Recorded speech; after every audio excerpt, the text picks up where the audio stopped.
First instinct is to be ready to play no matter what happens. Push the wave in, leave, so we don't die. Sometimes we discuss about it, sometimes we don't. Everyone has his problems. Yeah, okay, so I can just tell you guys, Forgiven really, really hated playing with Dreams.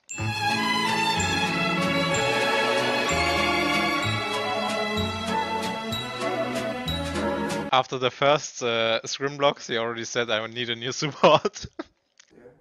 I don't know. I think he could be good. All these others getting somehow super crazy offers. I don't see that, but it's the case, and we will see ourselves in mid of November, and then figuring out who's available. Don't see that scenario. I really see that scenario. We have locked in 4 players in 2 weeks, and then this will be. This is interesting. This is Nicolas Fania. He's the GM in BDS right now. I think he's a really cool guy. Liked working with him. There's Tim Reichert. He works for Excel now. He's the GM of Excel, and he's the GM of BDS. I already knew at that point that we had some players in the team who wanted to leave, who wanted to see something different, and it was also at that point already quite clear for me that our budget won't be like top budget. So this will be the hardest, but at the end, it will always work out somehow. We will definitely don't play with 4 players. Yeah. So we were in a position where we had to take some big risks. We had to either go for some players that were risky veterans, or rookies that we didn't feel were like super promising, like not the top rookies. So it was a hard position for sure. And we spent a lot of time in the off season trying to make the right decisions and put a lot of research into it. And we ended up coming into the roster that we chose for Spring Split with Forgiven, with Gilius and Lurox as 2 junglers. We thought this could end up really well, but we were also realistic enough that we also knew this could end up bad, especially with the personalities we had. So Spring actually is not like super important, so we have time to build and to grow as a team. Obviously it would be fine to not fail in Spring like we always do, but we will see. I mean, you can fight as much as you want. Look at Odo, man. Odo looks so different. Still looks young. And reviews and stuff like that, but always kind of keep a certain degree She was our sports psychologist. of respect to each other. I mean, that's basics. And there's Joko on the in the room right now. I think the problem with getting me was I was under contract with Artok Gaming, which was a regional league German team, and there I was playing with Limit. Quick background to Limit, like I basically pushed to get Limit into Artok because I saw Limit for many years in solo queue in the high ladder. Like he was always top 20 in the ladder, and Limit never got any offers. He was playing in Italian league back then, and people didn't want to sign Limit because they thought he's toxic. Limit was pretty toxic in solo queue, but I'm not the kind of guy to say no to a player that is toxic, because maybe he's a different person when you meet him, you know? So I told basically my Artok management when I signed with them that I want to play with Limit, and they said that's a bad idea because we don't even know what he looks like. This guy doesn't even have a picture online of himself. He's a random. He plays Italian league. But I basically really pushed for Limit, so we got him.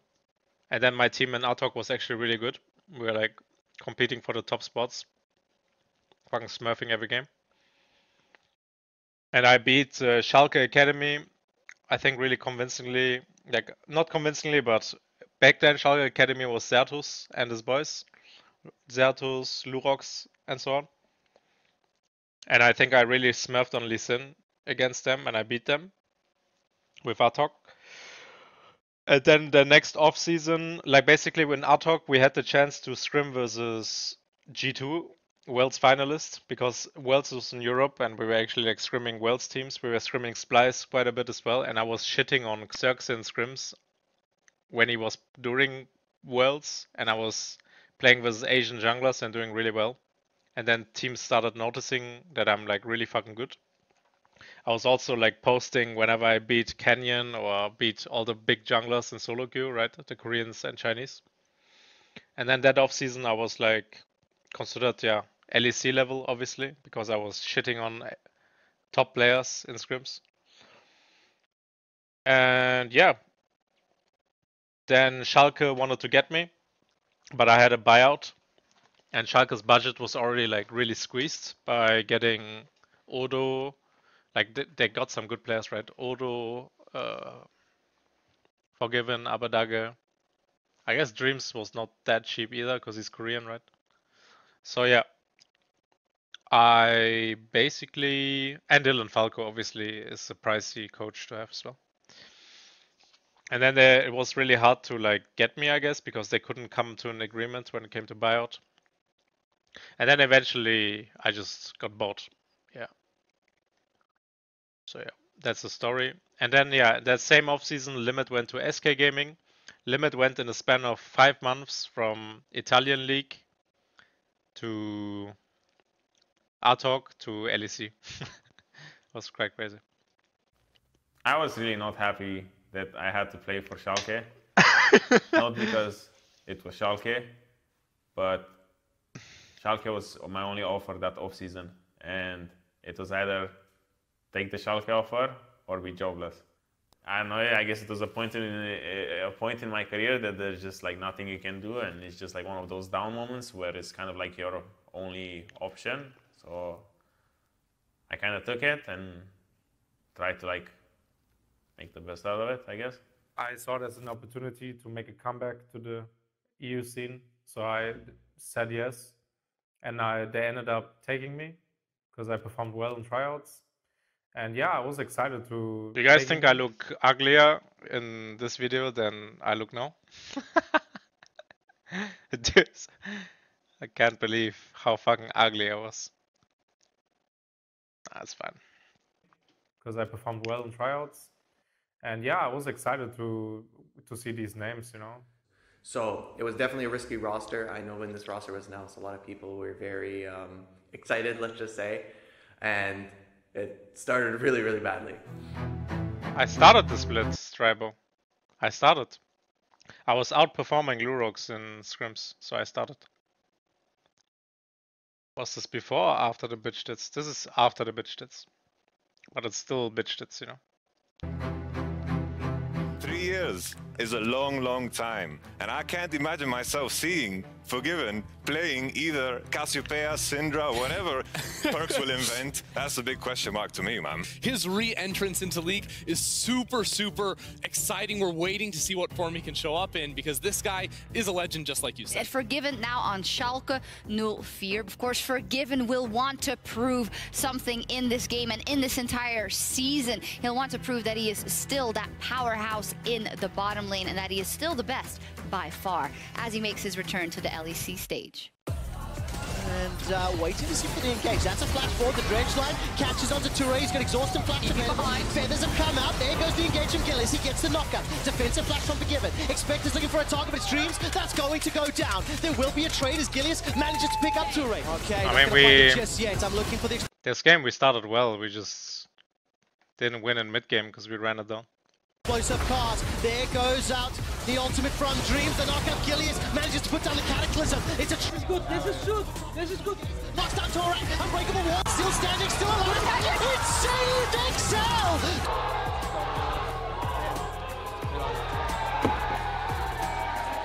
The world was yelling, God Given is back, and Excel said, "Hello, this is Patrick." I just thought it would be tough for my mental, because I heard many stories about the process and it wasn't that great. Can you find? I think I'm dead. I'm dead. Look, LeBlanc. Yeah, LeBlanc just one-shots me. Had a horrible play. I mean, I don't know, even if you take like the worst players in the world and you put them there, they're still like, when you meet them and you... You know why we were losing every game? Because our vibes were just fucking dog shit. The vibes in the team were horrible. It's just so negative. Everything was so negative. And I didn't want to open my mouth and be the guy to cheer everyone up, because I'm also fighting for my job. I have a jungler right next to me, Lurox, who's like playing, I'm sharing scrims with. So it's like, am I gonna be the guy to get hated by everyone? It was not the time for me to be hated by everyone yet. Like if I try to be the guy to cheer everyone up, there's a really high possibility that everyone will just hate on me and turn on me, and then I'm just fucking benched. So it's like, yeah, I was just going with the flow and being silent, you know. You start practicing, you're still like in that honeymoon phase, you know, where you're just like super motivated to make it work. And there was no fucking honeymoon phase in this team. Honeymoon phase was for 1 week maybe. It's not that bad, all of this stuff, you know. Don't be afraid to just fucking kill them if they're inting. Call your jungler if enemy is trading 24/7, stuff like this, okay? Clean hook comes in from Hellsang, now the backup coming through the Ignite. This game, I completely out-jungled the enemy jungler. Like, I had like a 2 camp advantage here over Gragas, because he made a pathing mistake and I punished him. But then I said, Gragas is gonna level 2 gank bot now. Can you guys, like, I said, Gragas is gonna gank bot level 2, careful. And the first thing they did was they died. And then the game was over, because Forgiven used Flash, Dreams used Flash, and yeah. They're playing with Reckless Hillisang. So yeah, couldn't win. Bot lane is just over for no reason. I called everything ahead of time. But yeah, sucks guys. Taking down first blood for Fnatic. Gilius, just use your camera. Just look at the lanes, okay? Yeah. You might see some really fucked up shit in the first clear or second clear of the game. Oh, rinse and repeat. Forgiven's in trouble. He wanted a 2v2 and he's not gonna get it. This is well cut. Look at what Dylan is saying. Dylan, Gilius, just use your camera. Just look at the lanes, okay? You might see some really fucked up shit in the first clear on the second of the game. So he's basically telling me like, you know. And you know what I saw in game, bro? My bot lane was fucking running me down on purpose. Oh, rinse and repeat. Forgiven's in trouble. He wanted a 2v2 and he's not gonna get it. Self-made. Dunking down. Yeah. That's the way back into the game. Make them flip it. That's kind of this is too good. Maybe we just focus on fight, okay? Focus on fight? I'm dead. Yeah, how do we focus on fight, guys? The game is completely over. I'm dead. We are just getting fucked on the map. It felt like a completely new team, so in the first few games it's always you're just trying to get going, starting like a new thing. It's just bot lane loses because they manage wave poorly. Yes. Elise got me. This game was the same bullshit, by the way. Same shit. Bot lane messes up their wave. The game is completely over because they don't know how to play. Look MF. You're alone. Oh fuck. Kiana just watched my notes. It's unbelievable, man. It's unbelievable. Just FF. I don't know. Like, it just really depends on like scrim result. If you lose scrim, then it's really shitty atmosphere. I was really motivated to like make it work, and I expected that like, you know, things would be better than they actually were. But it feels like that Forgiven is still a little stuck in the past, and relying on his old raw mechanics is not going to be enough in the current age of AD carries. Yeah, I think that is a great point because Reckless... You think it's jungle support's job to go mid, if going mid is the right play? I think everyone's involved in this. There's a 3-man job. Sometimes information is This was the legendary four-man talking, the experienced guys. Probably talking shit about me.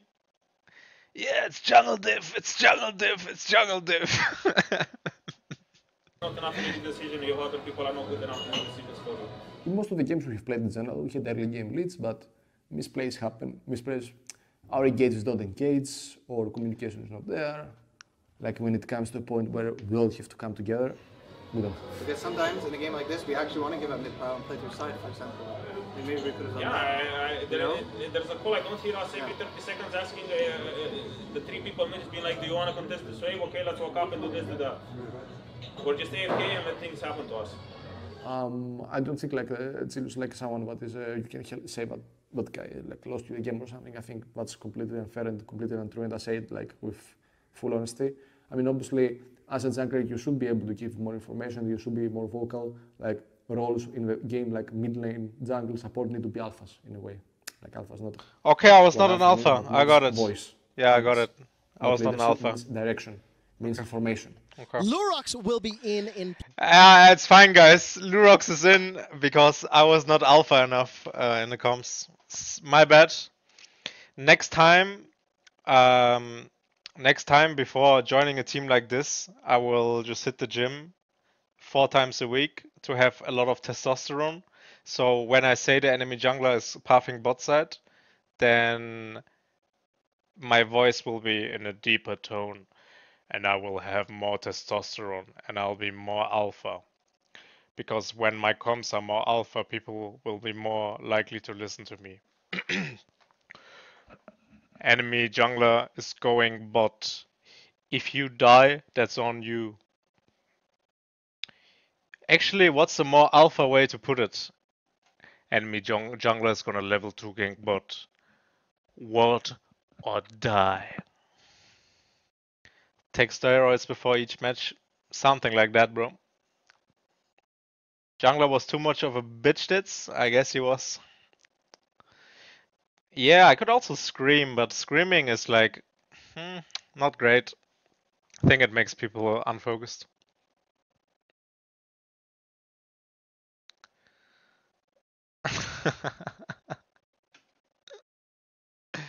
Place of Gilius. Now, But guys, like, remember, whenever you start losing, you always blame the jungler, no matter what, in every team. That's the way it works. very quickly, he and Shalke's You don't play around your jungler, but you blame him. ERL team are 6-0 in the Prime League. That is the German and the DACH region's European Regional League. We started this by losing every game, and I felt like we needed to make some sort of a change.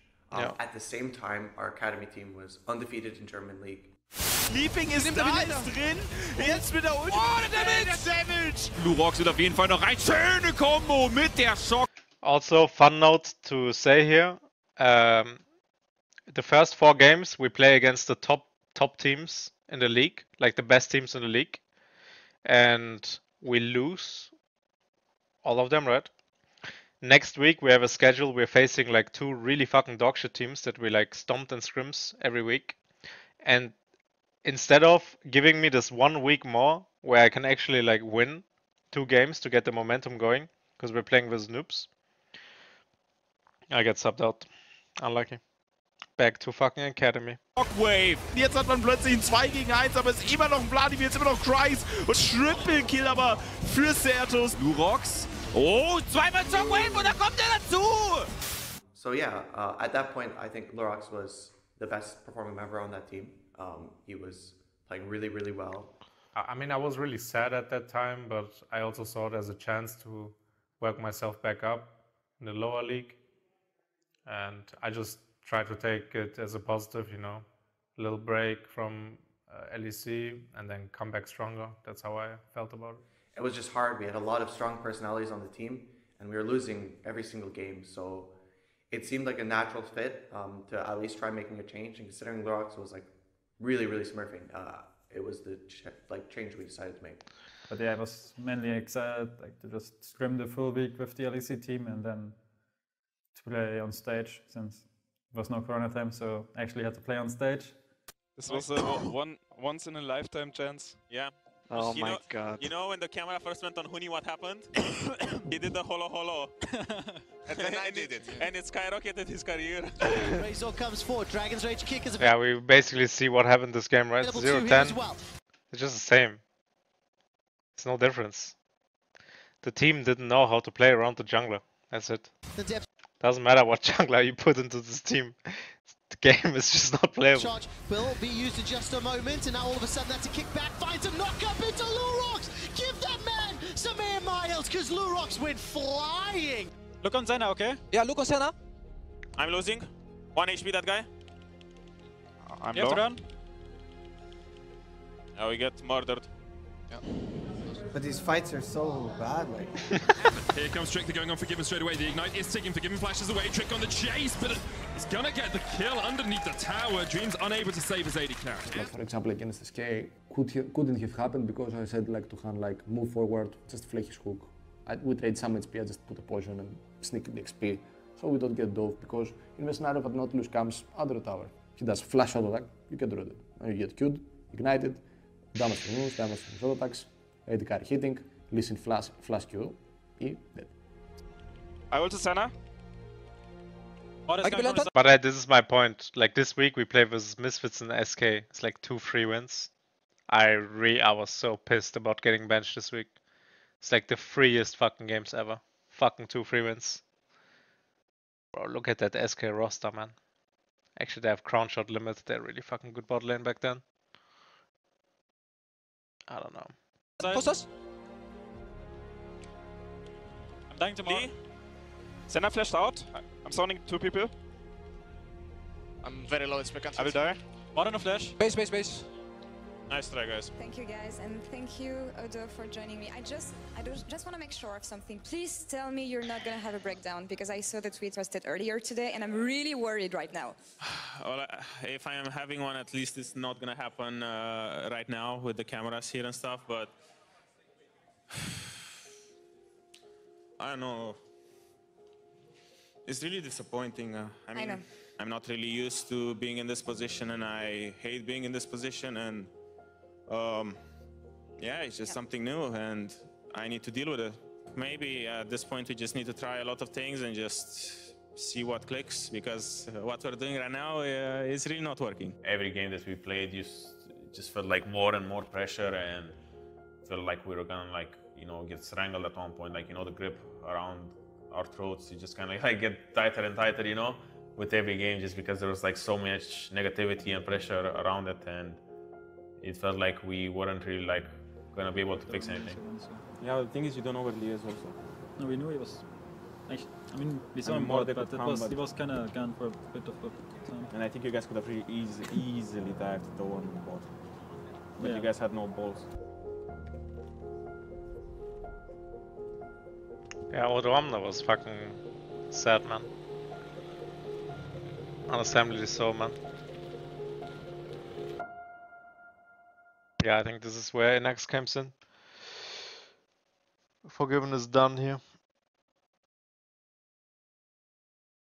In my 7+ LoL career, I always played to win and be competitive. As of now, at least, current roster doesn't fit this principle. Shalke is unwilling to make changes to fit that goal. So we mutually agreed that I step down until and if they are willing to do so.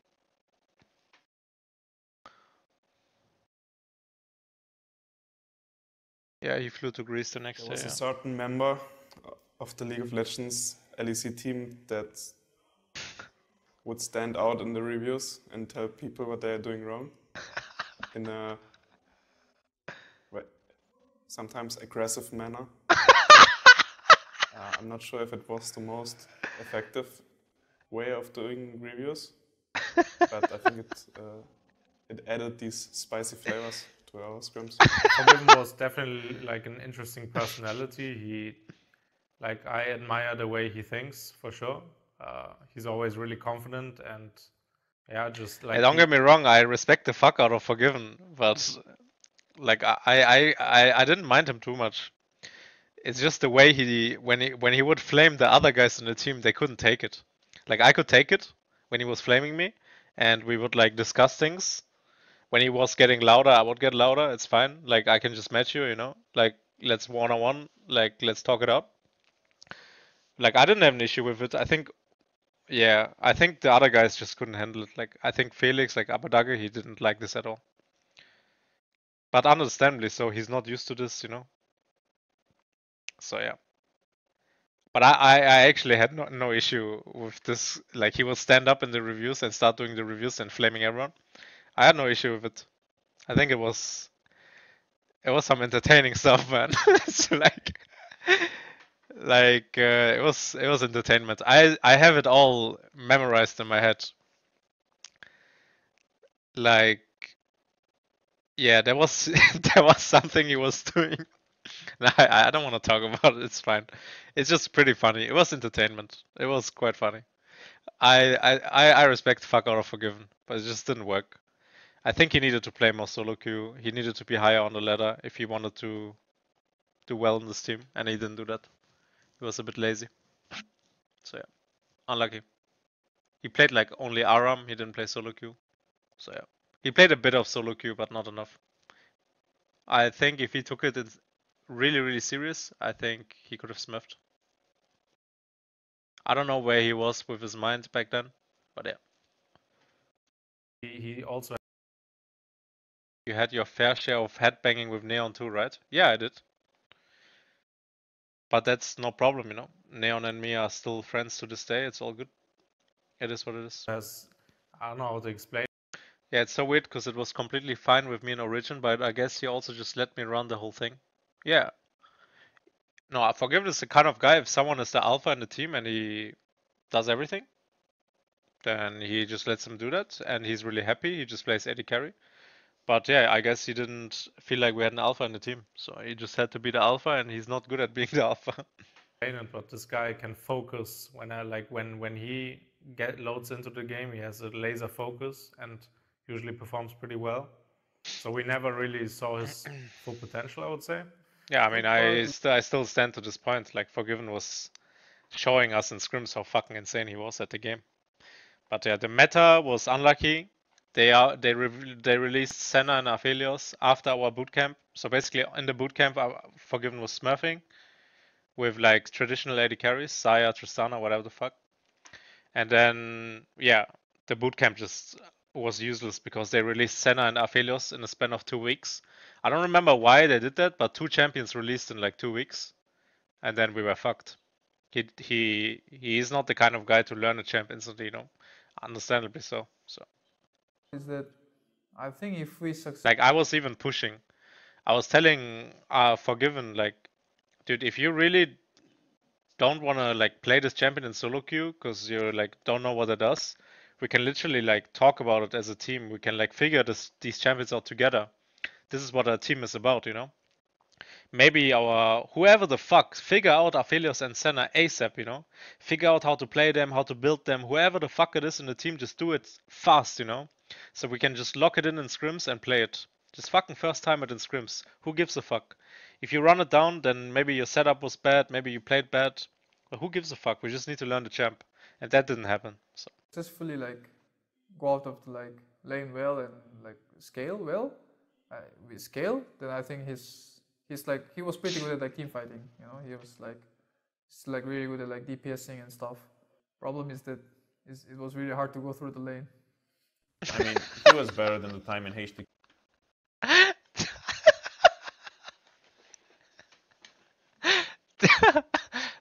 Okay. It was really like really good at like DPSing. I love this guy so much. Streams. It was really hard to go through the lane. I mean, look at his face. He was better than the time in H2K. He was like a lot more of a mature person. But I feel like he had too big of an ego for his actual skill level and what he wanted from like his teammates, because he still believed that he was the best in the world and all of this stuff. I've worked with a lot of difficult players in my career, and I would say for sure, like, having Forgiven on the team, he's one of the more difficult players. But honestly, nothing that couldn't have been dealt with if we had the stage results. Yes, if we won games, we would have been fine with Forgiven. Like he was fine. Like it was not that bad.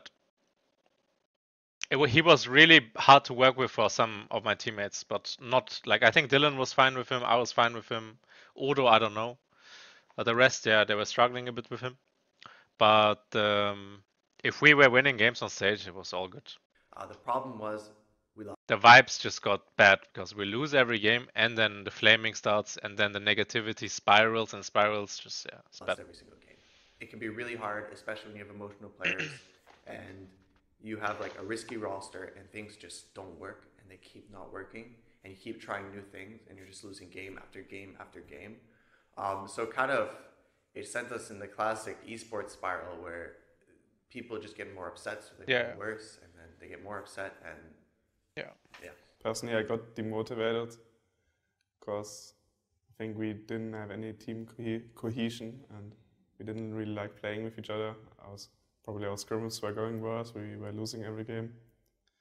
So I think it was time for a much needed change at that point.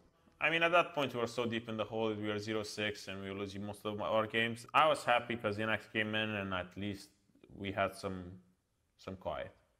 Even if you would lose, at least it felt like we lost like a team, you know, and it wasn't instantly this like finger pointing thing of who Was entered. Dreams even able to speak during game scrims? He was speaking a bit in the scrims. In the review, he would not say a single word. He would just like, yeah, try to survive the review. Like Dreams would just try to survive the review, I think. That was kind of where his mind was. During the game, he would try to say stuff that he wants to happen in the game. But yeah, after something goes wrong on bot, Dreams goes quiet, Forgiven goes quiet, it's just a fucking mess, man. They just didn't work together at all as a duo. Dreams needed balls of steel, but he was not the guy. He was unfortunately not the guy to have it.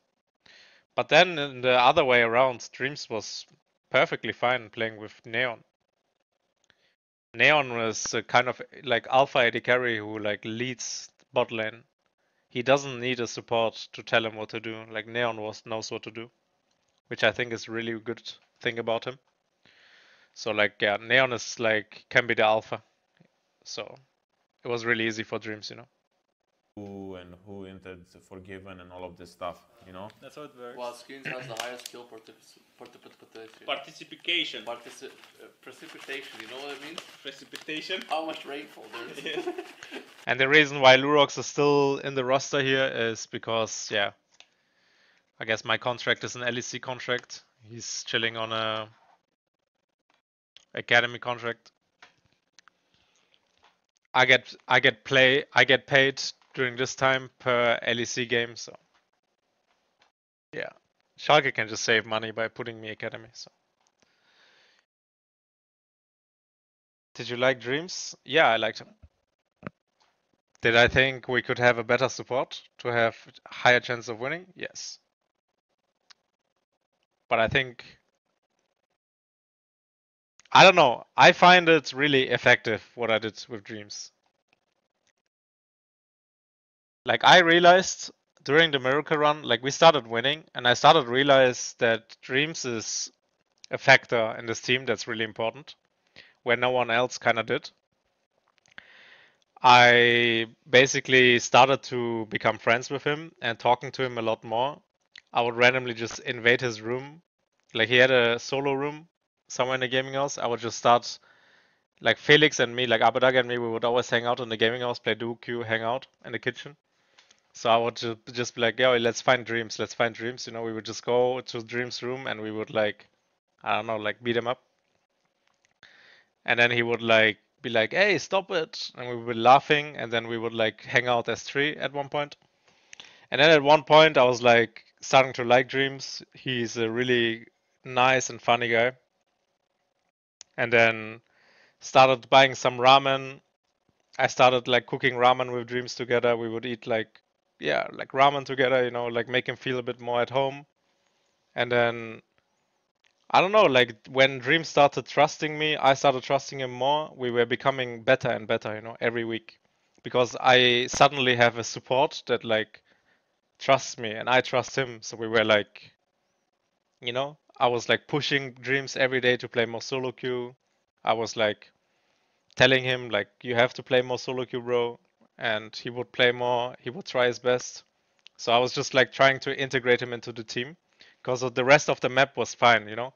Abba and me were like really fucking close duo. Odo, who gives a fuck, just do your own thing, you're top laner, like just do your thing. And then Neon was like kind of an outlier, you know, he would sometimes hang out with us, sometimes not. And then yeah, we just needed Dreams, you know. So yeah. And then when Dreams and me became good friends, he was already good friends with Abadage, and then it all clicked, you know. I think when he started playing so fucking good, like Dreams was smurfing so many games in Miracle Run. Inex came in, he really surprised everyone because he played very well. And it also brought a more laid-back kind of team atmosphere. Everyone was more chill and just focusing on what's in front of them.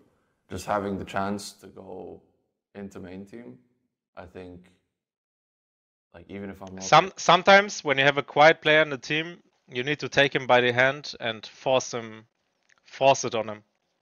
Like, be like, we're teammates, we're stuck here together, like, we will be friends no matter what. Like, no matter what, we will be friends, you know? It's like, I still, to this day, I'm not sure if Dreams likes me, but I think he does. No, like, Dreams was DMing me still after the Miracle Run, telling me good luck, congratulations. But yeah, Dream's just a Korean guy, you know, and I'm a European guy. It's like, I can communicate in English with him, but it's not the same, you know? So it's like really important to make him feel at home and like be there for him, you know? Like ready is good, because I think when I was on main team I improved way faster than I was on academy, just because of how like it's way more high stakes, your scrims are better, you have better teammates that like know the game more kinda. So like you're kind of forced to learn fast, else you know you're just out anyway. It's Shalke. They've been struggling so far this split, but they've made some changes coming into this week. When you know your teammates have trust in you, you got your back, and you will always try to perform. Yeah, 100%, bro. It's like really, really important. Vibes and teamwork is the most important. Individual skill comes later in playoffs. If you lose because of individual skill, it's like, yeah, sucks, you know? Then you didn't play enough solo queue, or you're just not talented enough. But you can go so far in a team with teamwork and like bond and like vibes, you know? It's so crazy. But perhaps with the introduction of Inax and Lurox together, I've heard from many people that like this team that you will watch now has good vibes. Watch a lot of the ERL. Inax comes in, they have good vibes. Prime players that have a good chance they have really good vibes at the LEC level. We'll get to see today how they stack. 1v3, we'll see if he can do it again. Larsen's here as well. Finn with the world ender. Dreams trying to jump in, but Finn is in the back line. Inax almost down. That's one, that's two. Larsen and Finn, it's just the Rogue show here. Rogue take the Nexus Towers. Rogue.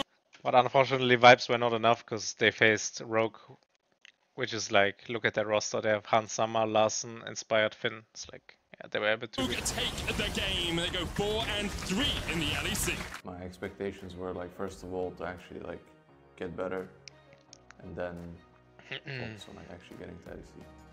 Just know when we can fight and not, and then just play loose. If they're inting, you just kill them. All right, good luck, guys. Let's get it, guys. 1-7 incoming. Let's get it. You know what would make me happy? What? A win? No. Raw mid lane? Guys, remember, our academy team is 7-1.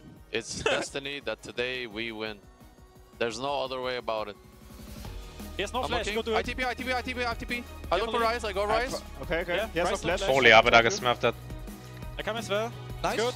Yeah. Push this wave out. Holy, Inax is smurfing. I have ward here. Can you chase him? Yeah, just first his ultimate and see the position. He has no ult. Look at Leo. What's my position? Tipping behind him too. Play slow. Oh, they're looking for the collapse. This is proactive. I love this from Shalke. They're going for the fight. Oh, Inax jumps straight into holy fuck, Inax is smurfing. Just the moonlight vigil as well. Chaos goes golden. Abedag here with the TP as well. And there's one. You're caught in no man's land. You're caught in the river. Shalke find two. Need to base, guys. Need to base. We have Nash. I don't Aphelios. Go base. Holy fuck, this Aphelios is fucking everybody. Relax. Yeah. I'll base and you guys can defend. Can you fix bots? He's gonna get 2 hits. You need to base. Shalke have a wave that they can actually use this time around. Wonder doing what he can to interrupt, but those are 40-second death timers. Medic, I think this might be it. Get in! Guys, please don't say we can end when they're up in 10 seconds. Dylan's getting triggered. Okay, I go Rise. Just guys, take time. We can. Okay, chill, guys. Relax. Calm down. We win the game. No way.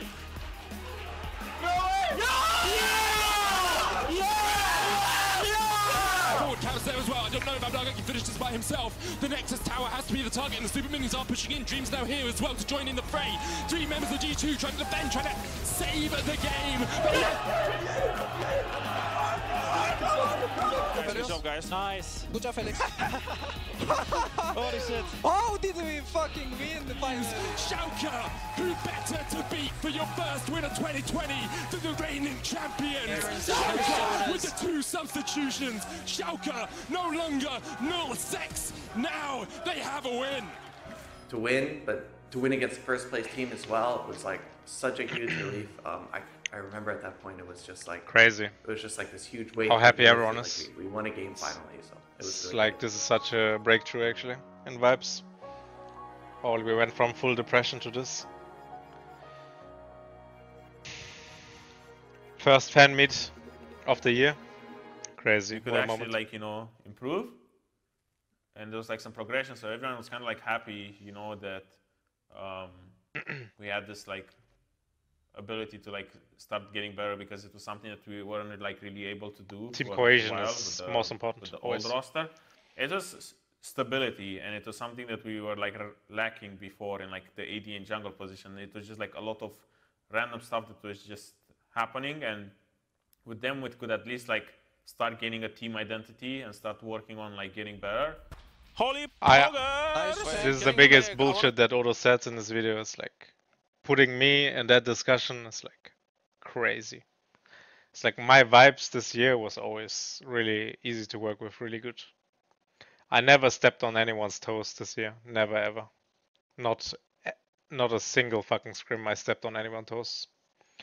Like I would take all the blame permanently and like say what I thought, but yeah. It's like there's no difference between me and Lurox in vibes in this year. Because I see it all, right? Like I know what I'm talking about. While they're playing these games, I'm in the same office. Like the academy team and the main team had the same office. We would see each other every day. Come on, coming. Don't find me kidney, little bonus BM. Just kill him, just kill him.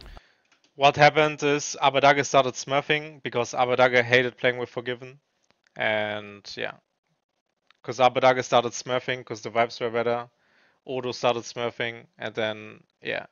I got him. What was mine? Wait, I didn't get assist. Sometimes just that simple, you know, you just need your mid laner to start smurfing. Just wait. Yeah, I'm coming. Don't hit Nash, don't. I can go on Zaya now. Zaya have node. Guys, they're tipping base. Look at base, guys, look at base. Yeah, we can basing. Wait, base guys. I cancel. It's ended. Oh fuck, man. Wow, what a play. It's not. Oh, it is. Finish. Okay, I need to base. Oh my god, Xerxes stole that Baron? Oh no. Okay, I need to base. I cancel. I'm happy to pass. No way, they're getting backed out two times in a row. She's on XP. Like, look, Diana. Do you have E? I ult set. Settle die. Set us down. Run. Okay, nice. Run. Oh shit, Aphila's coming. Spawning, guys. He's coming. Self-made on Lee? Okay. Holy. I'm full HP though. Keep Oh, they lost that game, okay. Keep doing. Keep doing it. We have to get Elder in the base. 2 and 10. They like to. They want to end. They will look to end. Are you good with Odo now? Yeah, I think so. They end? Okay. Again. But why is the call go Elder in the fight? Every single dreams fighter. Every single dreams. Look, nice, good job. Diana. They beat SK Can we here. go mid end? Just no. Look here. Just not mid. Well played, guys. Just did everything. Oh my god, is this how it Damn, feels? SK was 2-11 in the first split. What the fuck? How did we win it again? Oh my god. The first week and a half or two, where I was playing double scrim blocks. I would play 3 games or 5 with main team, 3 with academy or something like this. Like I was doing double scrims, I was doing double officials. And it was kind Yeah, we had no AD carry in academy. We were playing with Inex in academy, and he was playing LEC at the same time. He was doing double scrim blocks and double official matches. This guy is a fucking beast. He was getting so much practice. fine for me, so I still cared about academy, but I knew that they would kind of get fucked over by what was happening. So yeah, we had to get Neon ASAP, you know. Luckily, they And Neon got unbanned, I think, 1 week before the transfer. Yeah, the transfer period came, and Neon got unbanned, and then we could sign Neon. We were really lucky. got Neon, who was also quite good at the time. I don't know, I was like thinking about if I want to go back to study. This little weasel, look at how happy he is. Stuff like that, I had a lot of time to figure it all out, because I actually didn't have to do anything for a very long time. Yeah, because you were fucking banned. I banned it, Forgiven decided to step down, therefore offering me a spot in Shalke, and I mean, I was really excited to meet. I Gilius, love I love playing with this guy. This was my top laner in academy. Sleeping. He's such a legend. So fucking cool guy. Funny personality, alpha, like everything, man. It's like, known him since like season this 3 guy or is the so, best, man. It and was I had such a good always heard time. how fucking tall he is.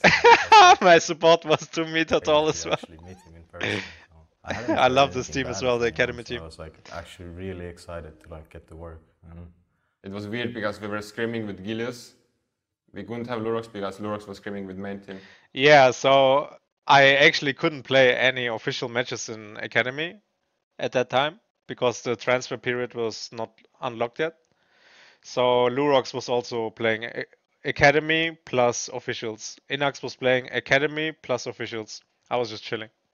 Then we finally got Gilius, and I think it was... Then we finally got Gilius. You know why he says that? The first split in academy with me, where I was subbed in later, we won the split. We won the German League. Summer, Lurox played Summer. They didn't win. They went second place. You know, something about experience and like just like playoff DNA. You know, I just have like playoff DNA. You know, just like whatever league you put me, if it's playoff time, I'm just gonna completely crush people. It's working Then we finally got Gilius, and I think it was working really well still. really well still. Like, I think Gilius talks less, but that allows me to talk more, and I think that worked out fine. 3, 2, 1, wie cool ist Sertus bitte geblieben? Wahnsinn! Und plötzlich müssen hier 3 Mann vor 2 weglaufen. Sleeping massakriert. Das ist ein Ludens Proc auf den Nash, der Liantris prockt. It's crazy. Und der He stole Nash with a fucking Ludens proc. dadurch den Nash stealt. Are you fucking kidding? Oh. Schalke 04, die wollen jetzt hier Spring Split Meister werden. Toll. Oh, Zertus Akali. I wonder who won this game. Verzweifelten Versuchen hier zu landen. Enemy mid lane as leader playing Diana. I wonder who told him to play Diana. What a fucking noob. Und Schalke 04 mit einem soliden 4. Game waren sie in der Lage, Mausbots zu besiegen. Welcome to Berlin, Germany and the LEC studio. Before our show, we received an update regarding the LEC spring split.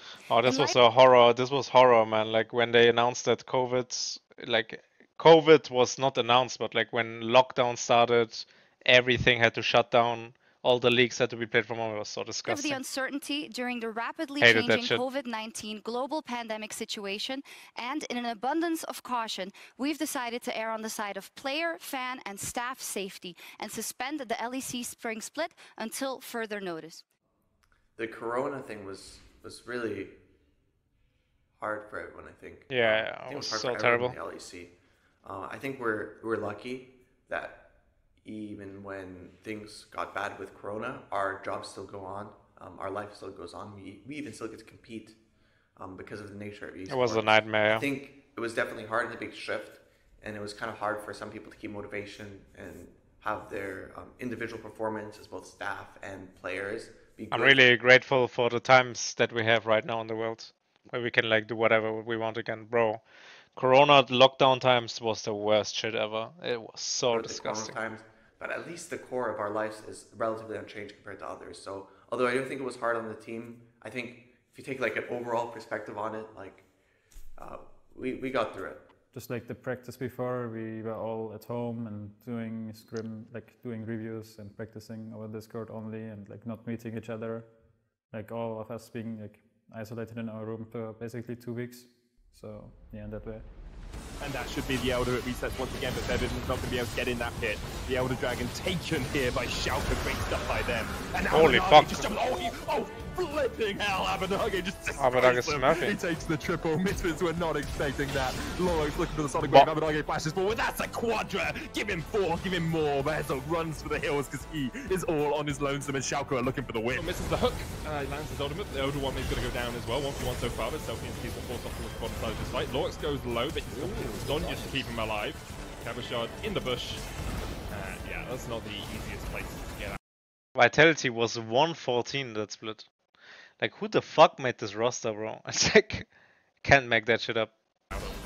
Perks now coming in on the backside. He's just shredding for the entire team. The Galleon's coming in too, and they've decided the game is over. Shalke, you do not get to play any more League of Legends because now G2 is angry and they're looking to. Oh yeah, I had to sub in here the last week because Lurox couldn't play. I don't know why he couldn't play, but I actually played really well in the last week. I mean, this G2, I mean, we lost this game, but it was such a close game. Just like that. And that's a flash from Odo. Yeah, but I basically camped top lane this game. We played with Rogue, which was like one of the better teams. I played Sejuani. We camped the shit out of the enemy top. Finn went 1-6. We won this one. Trial points using the counter strike to headshot Larsen's. I remember in preseason they were deciding between you and Lurox whether he just outperform you or was there more to it? No, there was no outperforming. Lurox started like basically ended this split on a good note where they won a lot of games. I only won one game this split, which was the last game, this one. So I guess we were both on a positive note, but when Corona happened, like I gotta admit, I was playing Academy and I was not super high on the ladder. I was like, you know, during this time, like it really fucked me this split mentally because I got like benched after 4 games, which was like super bullshit. Even though I didn't do anything to anyone, like I didn't like had nothing to do with like personality. Like in the hindsight, Lurox is super cheap. I'm like expensive at that time in contract for Schalke's budget. If they let Lurox play, they save a lot of money because I was getting paid per LEC game. That's it. There's not much more to it. And my contract was getting lower when I was playing Academy. That's it. I was just expensive. There's not much more to it. But at one point, it doesn't matter how expensive I am. They had to use me in summer. So. Corky, once again, it's back. When they actually wanted to win, you know. Up stays within the Vanguard's edge. Nodawamne has just styled Shalke force Rogue to take 6th place in the regular season.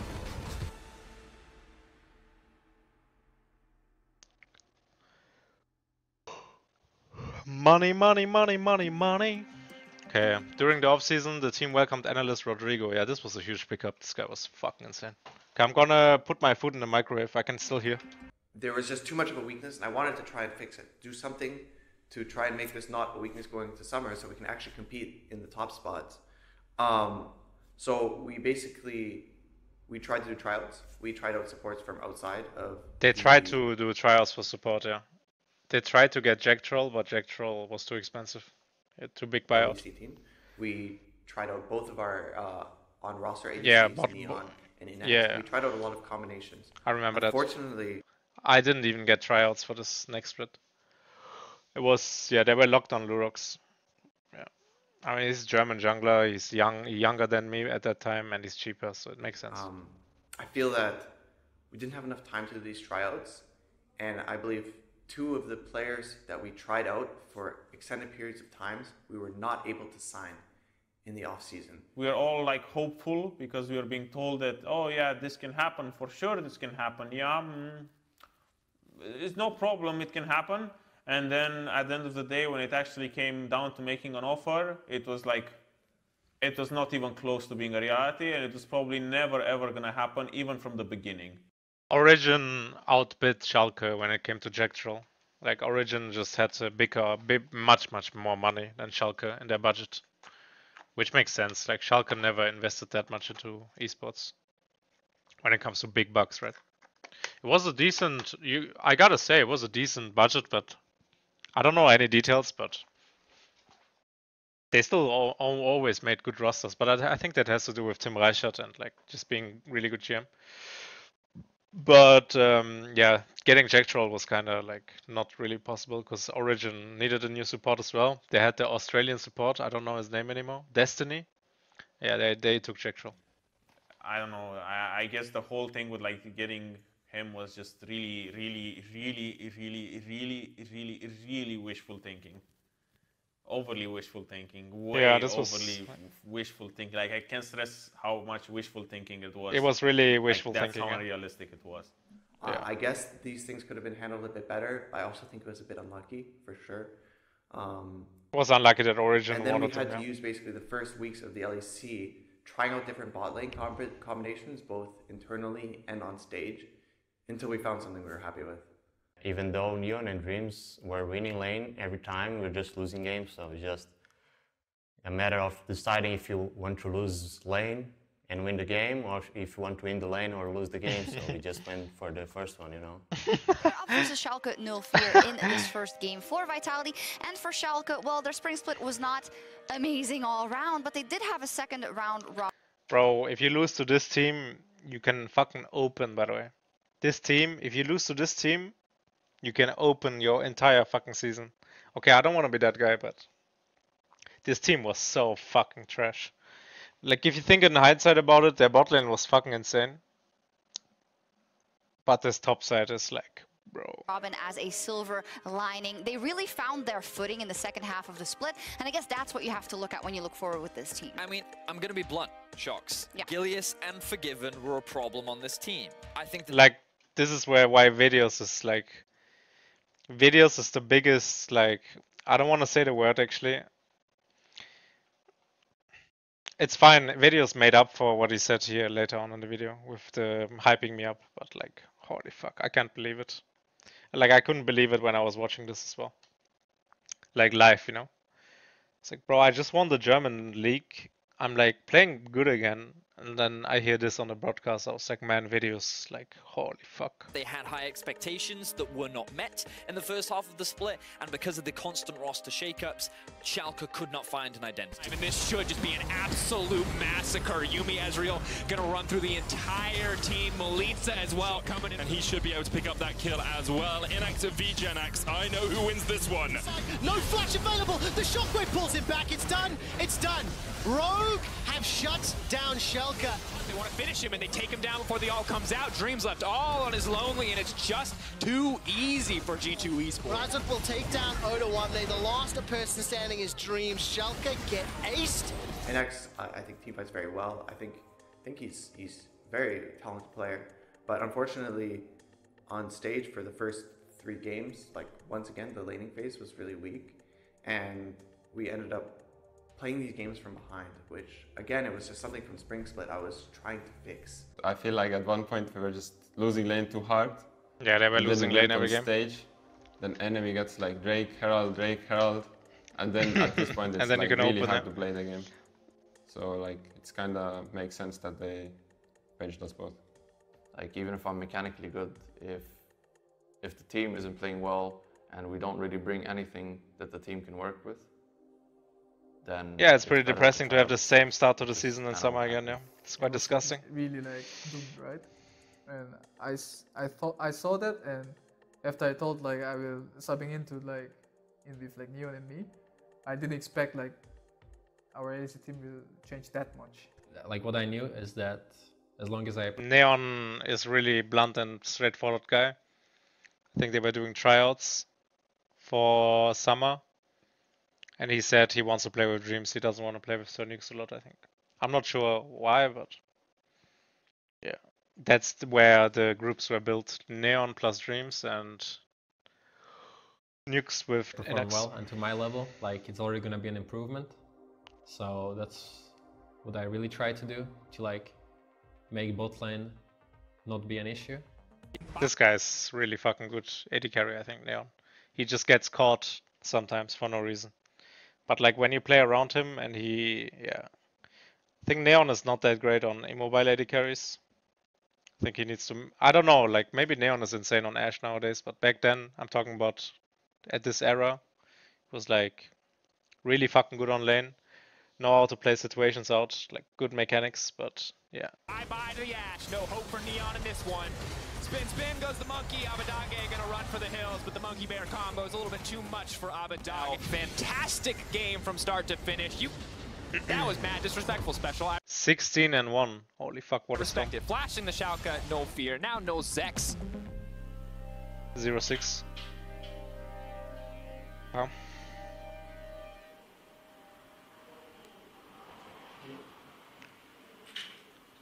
Well, I don't intend on stopping to try and figure out what's going bad in our official matches.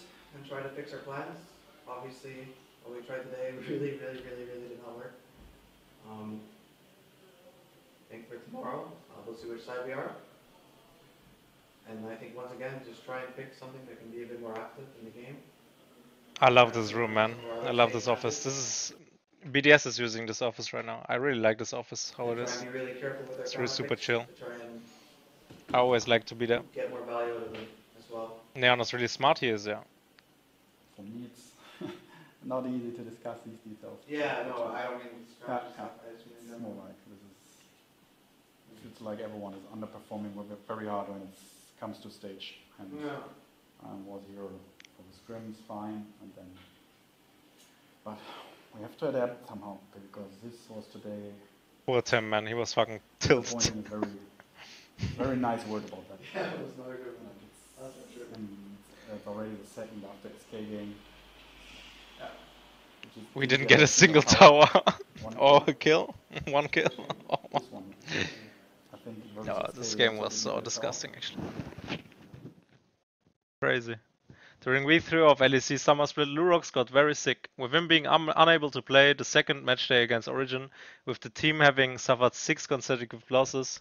To the start of their Summer Split, Gilius takes over as starting jungler. So yeah, Lurox got sick. I was, I think, chilling in the bed of my girlfriend in Hagen back then. Yeah, I think I was about to have sleepy time with my girlfriend, and then I got a call from the Shalke GM, and he called me and he said, "Yo, Lurox is sick. We need you to play tomorrow." I was like, "What the fuck? I'm in Nordrhein-Westfalen, you know. I'm like 6 hours with the train away." He said, "Yeah, doesn't matter. Like, we need you to play. Like, you need to drive to Berlin tomorrow morning and then instantly play."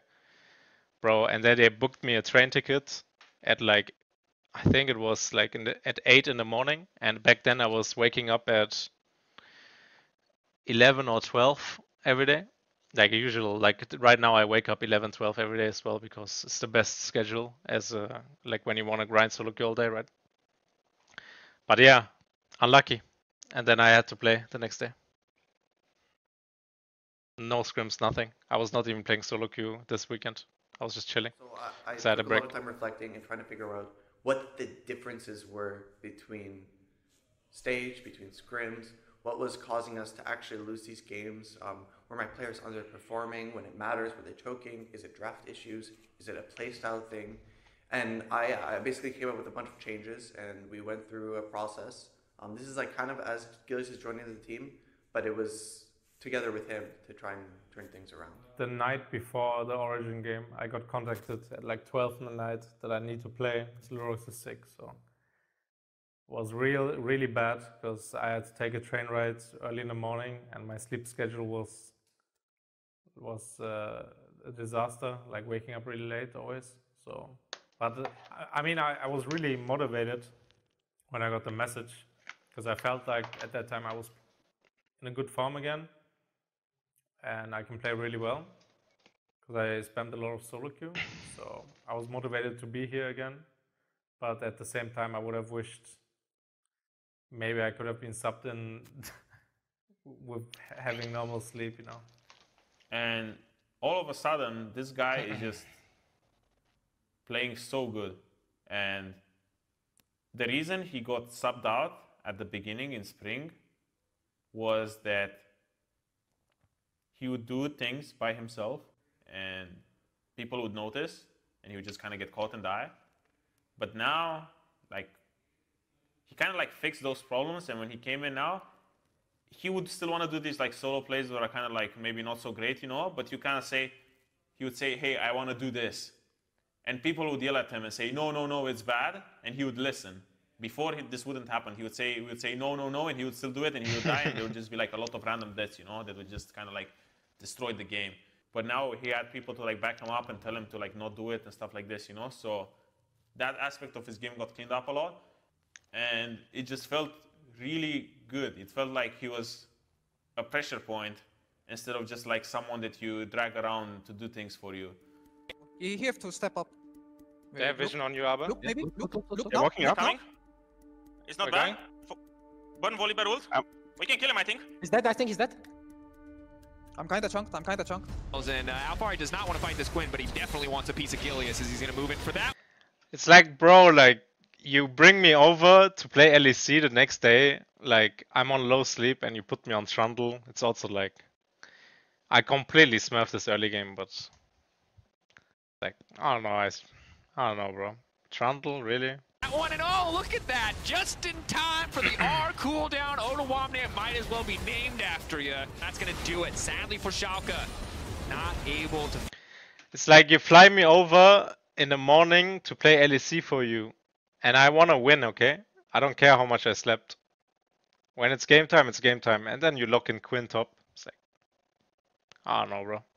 Are you trying to win? Find a win here will be 07 as OG clean up their performance. Do you agree with this? I mean, I see opportunities on the map where I can fuck the enemy jungler, and I ask if I can go. And if my teammates don't want to go, I don't go. That's like, yeah, like new things I implemented. Before I would just go invade and see what happens, if my teammates follow or not. I would tell them, yo, I'm gonna go invade here, because I'm stronger than the enemy jungler. And then sometimes I would outplay 2v1 with enemy support and jungle, or mid and jungle. Like, I'm that kind of guy, you know. I can also outplay them 1v3, 1v2, but sometimes I would die and then they would get really get triggered at me. But yeah, like, if you actually play around your jungler and like sometimes drop 2 creeps to just follow him, I can win us the game. But yeah, it's like that kind of stuff, you know. I like to invade a lot because there's so many shit junglers in Europe, like all over every team. Like, they do so many tempo mistakes, you just need to punish them, to fuck them, you know. Otherwise they will never learn. So yeah. Like, otherwise the junglers, they will never learn, you know, that they can't play like this with me. But I was not allowed to sometimes because my teammates would just not want to fight because they needed to farm 2 melee creeps, or my support completely messed up his tempo, enemy support is first, like this stuff like this. It's not always my fault. But yeah, I definitely ruined some scrim games where I would do a lot of stuff. Just trying out stuff, you know. Because I wanted to be the invader, I wanted to be the aggressive guy to like get momentum in early game. Because I always felt like this is really good way to play in LEC. If you fuck the enemy jungle level 2, level 1, level 3, the momentum fucking goes on. Like in best of 1 especially, the momentum goes strong with a level 1 fucking enemy jungler. Like, he burns flash, he's like already choking. It's like, I can't breathe, you know, this guy's gonna invade me here now. My next raptor spawn, can't contest grab, can't contest dragon. But yeah, later on they started understanding me more. Yesterday and yeah, 0-7 lose. Oh, is the food in the microwave? Let me check.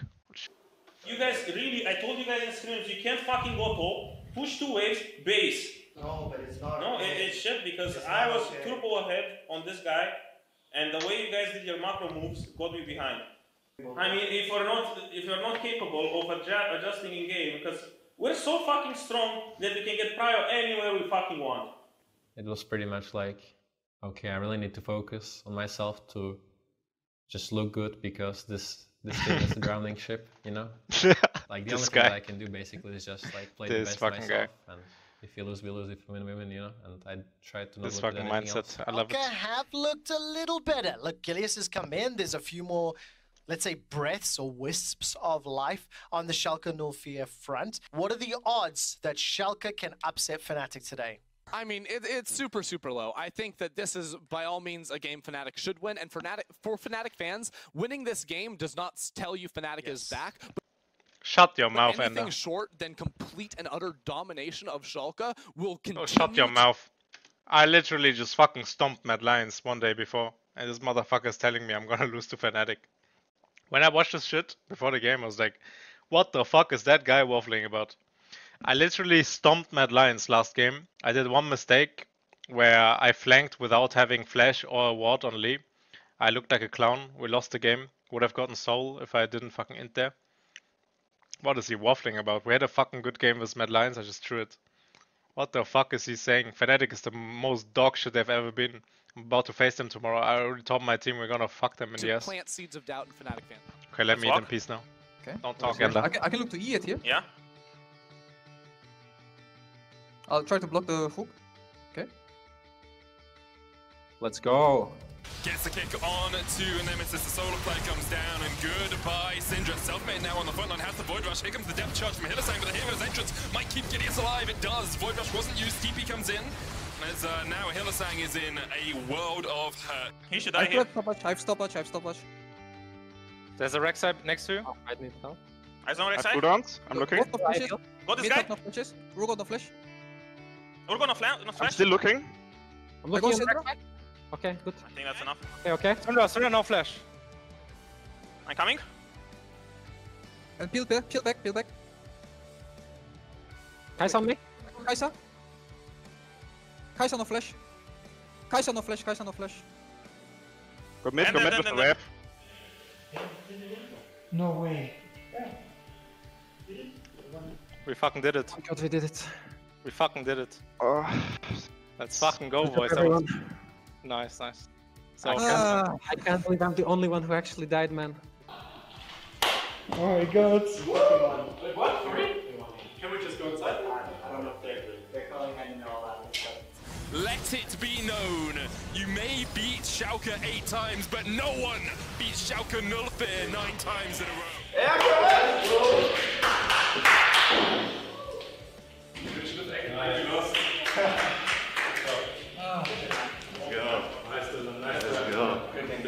Well played, bro. Stop, bro. We are the level 1 teams, bro. Oh shit, you look kinda dead, bro. I'm dead. Okay.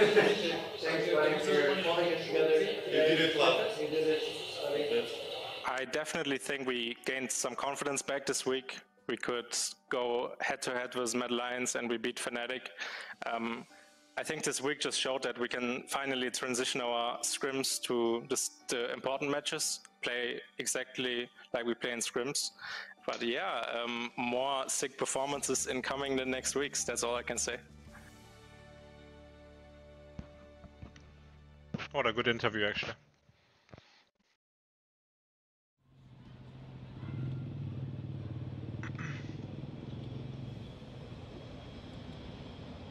Prior to the SK Rogue week, we actually won every like scrim. We were stomping. I got completely griefed by Dylan Falcone this week. We had a meeting and we basically discussed. He didn't grief me. I griefed as well by agreeing. We said I will only play 2 champs next week, Lee Sin and Olaf, because I was completely 1v9 on both. Every game. Olaf Lee, complete 1v9, unlosable. And then first game of the week, I don't know if people like leaked scrims or something, but yeah, they banned fucking Lee and Olaf against me, and now I couldn't play because I didn't practice anything else. It was so fucking sad. Everyone left and right. But sadly, I was only playing Lee and Olaf in scrims, and then I went on stage, and Lee and Olaf were banned. So yeah, that was not so good. A good start to the second half of the split for them if they can take this one down. Finn pops the dominance, Inspired tanking up as many Nexus towers as he wants. Dream's got a ball. Abadage chased out by Larson, pops the stopwatch, but all you're doing is delaying the Grim Reaper, my friend. But I don't know, we're playing Grace TF, and we just dive in, and we don't cross over, and we're behind both mid and jungle. You know what happened that game? Enemy Volibear, level 3 ganked Abadage, TF. They killed him. And they burned his flash. The game was instantly over. When Abadage falls behind in his team, it's instantly over. You can FF. Can't play. Couldn't do anything. The game was fucked. Enemy Volibear was just... He took the momentum of killing him. Fucking stomped us. The whole game, so it's just unplayable, I guess. I feel like in practice here, we would just win mid jungle, and then we would just win the game. But SK in a slightly strange position. Janax jumping forward. Look at the damage from the cannon right there. Abadage goes down. This game... I see Olaf is open, Lee's banned. I lock in Olaf. Enemy picks Bart. Orianna. It's like both are insane into Olaf with phase rush. Trundle is good with me. Cannon is good with me. FF. Go next. Go next down. round. Dreams has fallen as well, and Neon finally gets away. I completely 1v9 the early game. I was 2 levels ahead of this Trundle, but we couldn't win.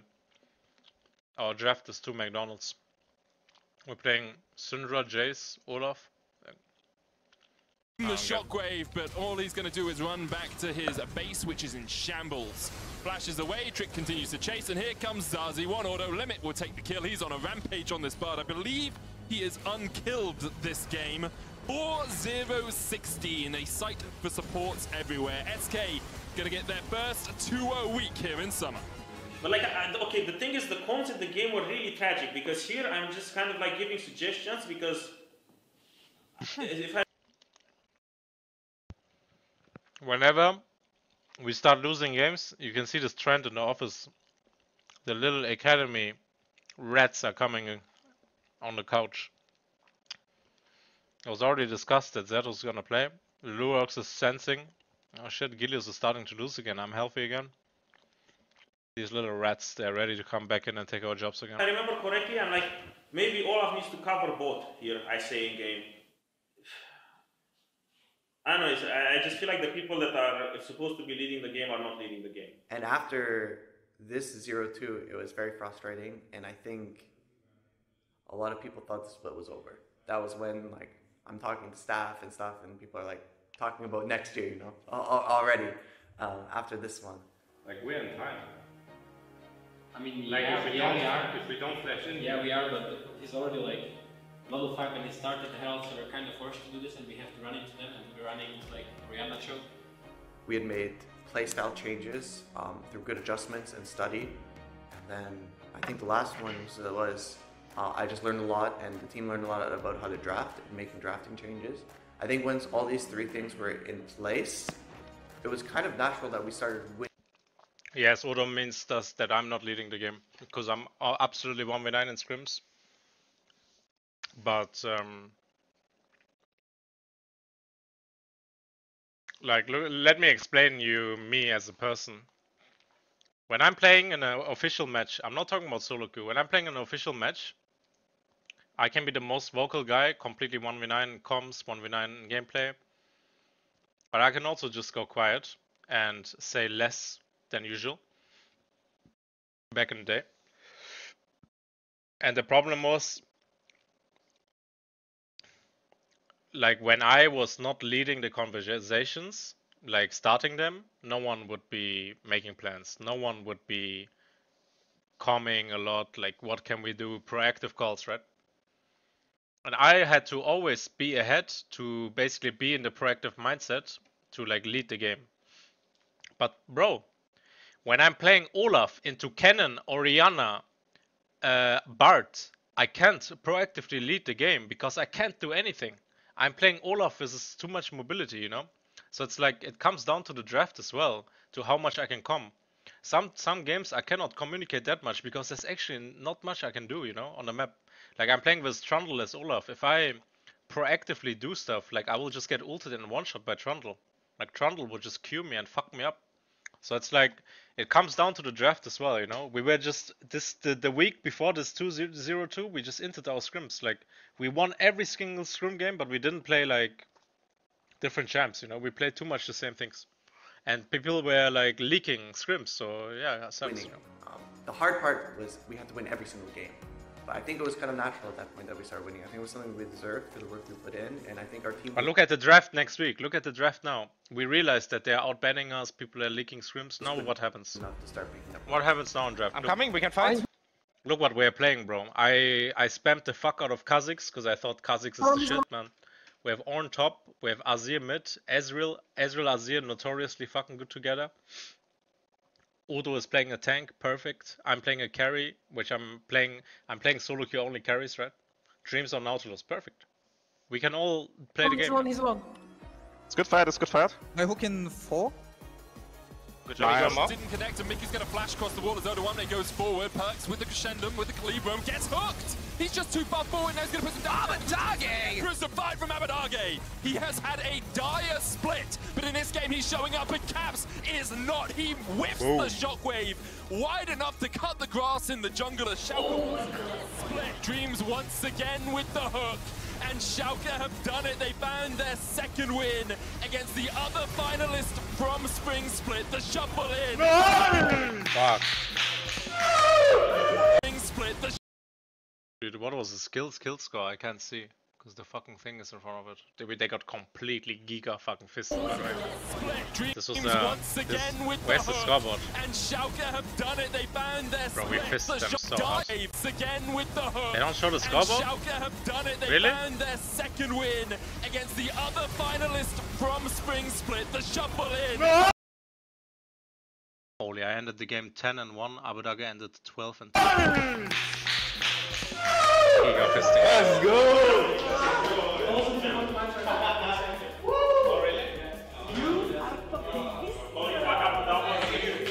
We entered some drafts, but we still won the game sometimes. But I just think that we kind of got really ahead of the meta. I don't know, I just came in with a lot of energy and motivation, wanted to really win, and I kind of knew how to win in the meta back then, like a lot of early aggression, playmaking. So I just wanted to bring that to the team, and I think when your jungler does a lot in the early game, everyone just eases up and can do a lot more in the game, so I think I helped with that as well. They're going. This guy's I'm looking. It's good. Can you keep going? Started playing Nocturne, bro. Let's hit this first. Yeah. We were just ahead of the meta, man. Spot him out, I think. Oh, but it might not matter. In goes the Nocturne. They're gonna have to burn everything to peel. The Nocturne is just so far ahead, there's nothing that they can do. Odoamne desperate to get into the fight, but he doesn't have the flash. Now misses one to turn. Shockwave's gonna hit 3, but Kave and Featherwing are still in touch. Odoamne going forward, but he's not really hitting anyone of importance. It's a slow, steady team fight. Shalke still able to win the day. Big damage onto Neon, though. Featherwing has to run for the hills because Dreams, it doesn't matter who he's playing. He's still an aggressive support. I'm sad that they don't show my triple kill this game. Like, I was V9 this game. V9. Who got MVP for every of these games? Keeps in. Now flashing over the Wild Dreams. I fucking out-jungled the fuck out of Razok, man. I made him my fucking A man puppet. without fear. The Tom Kunch, hungry for a meal. He's going to grab a kill of his own. Gifts it over to Neon. And Shalke, no fear, are going to take the game. Ever since Gilius joined the team, things have gotten a lot more, let's just say, like fun and funny. He's a big joker, and he's really fun and brings a lot of, I think, positive energy and a lot of aggressiveness to the team. So it's been really nice having him here. And we can see that, and the synergy works really well with the other players. Now, the casters were talking about either the Miracle Run or the Blue Shell Shalke for the rest of this season. So how do you foresee things developing for the remaining weeks? I feel pretty good about where we're at right now. I think I'd assume we're going to win some games in the last half of the split. I think we play some teams that we're actually quite advantaged against. I think the Miracle Run is pretty hard, to be honest, especially considering the way the standings are, but we'll try for it.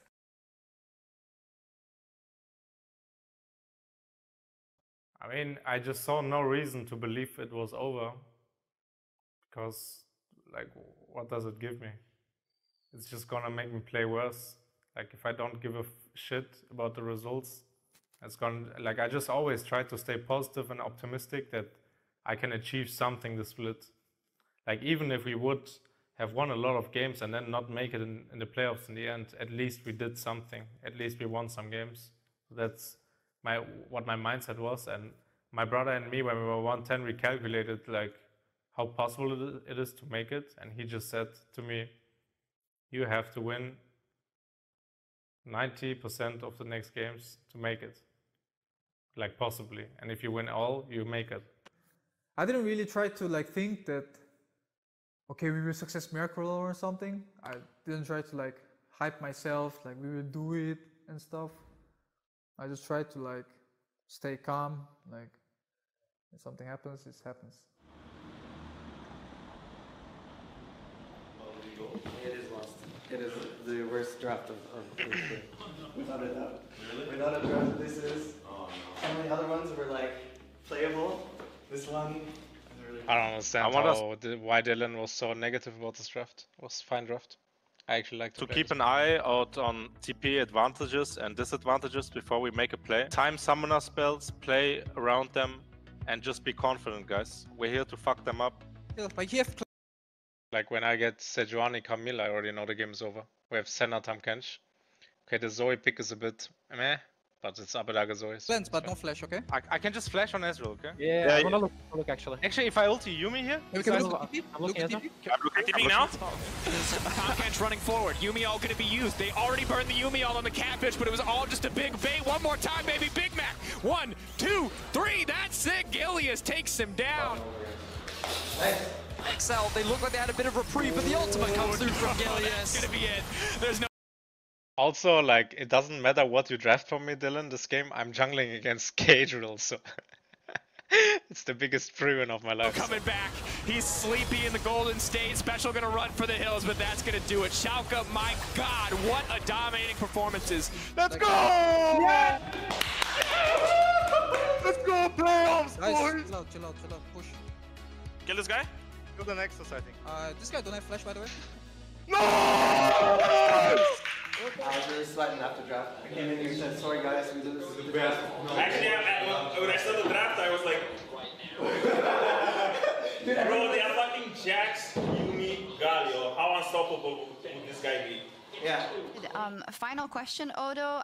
We're talking about the miracle run, the possibility for Schalke 04, and it is going to be incredibly hard, obviously. What, to you, is the single most important thing that you guys as a team are going to have to focus on in the next couple of weeks? I think just take it game by game, because I think that if there's still 4 games left in the split, and even like that mathematically, if we win all 4 games, it's still not really like a super high chance that we make playoffs. So I think if we just focus on our performance first, to like have good games and clean games against the teams, and we get wins from that, then if the gods rule it in our favor, then we will make playoffs and win worlds. But if not, then yeah, that sucks. And let's see, this dragon could be influential. If Origin pick it up. Oh, holy fuck. This game. Oh my god. The build up to this game is so funny because Origin is talking so much trash before this game. They're like shit talking us perma.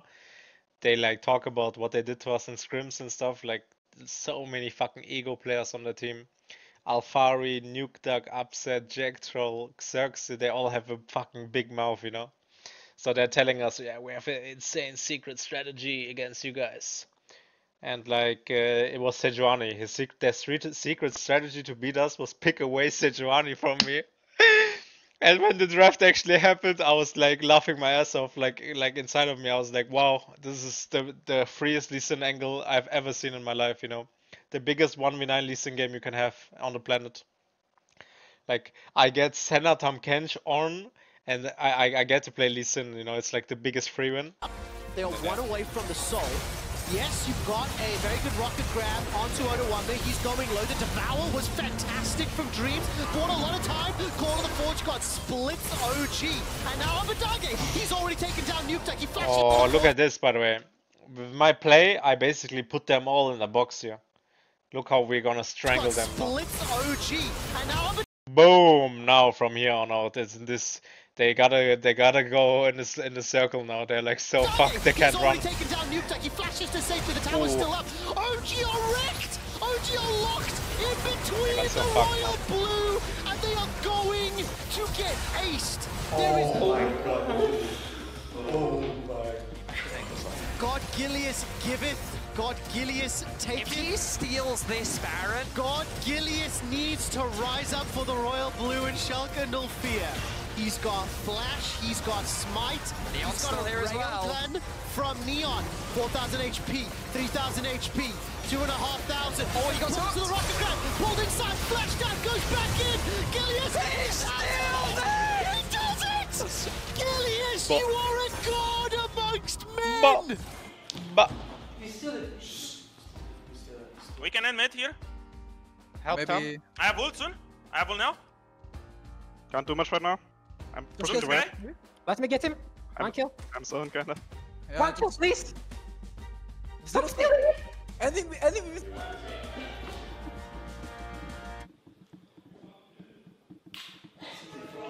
Yeah! We're the fucking best team in the fucking league. Our miracle run is still staying. Let's go!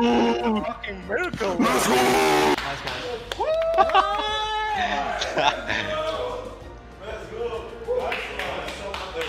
Hey, group huddle in there.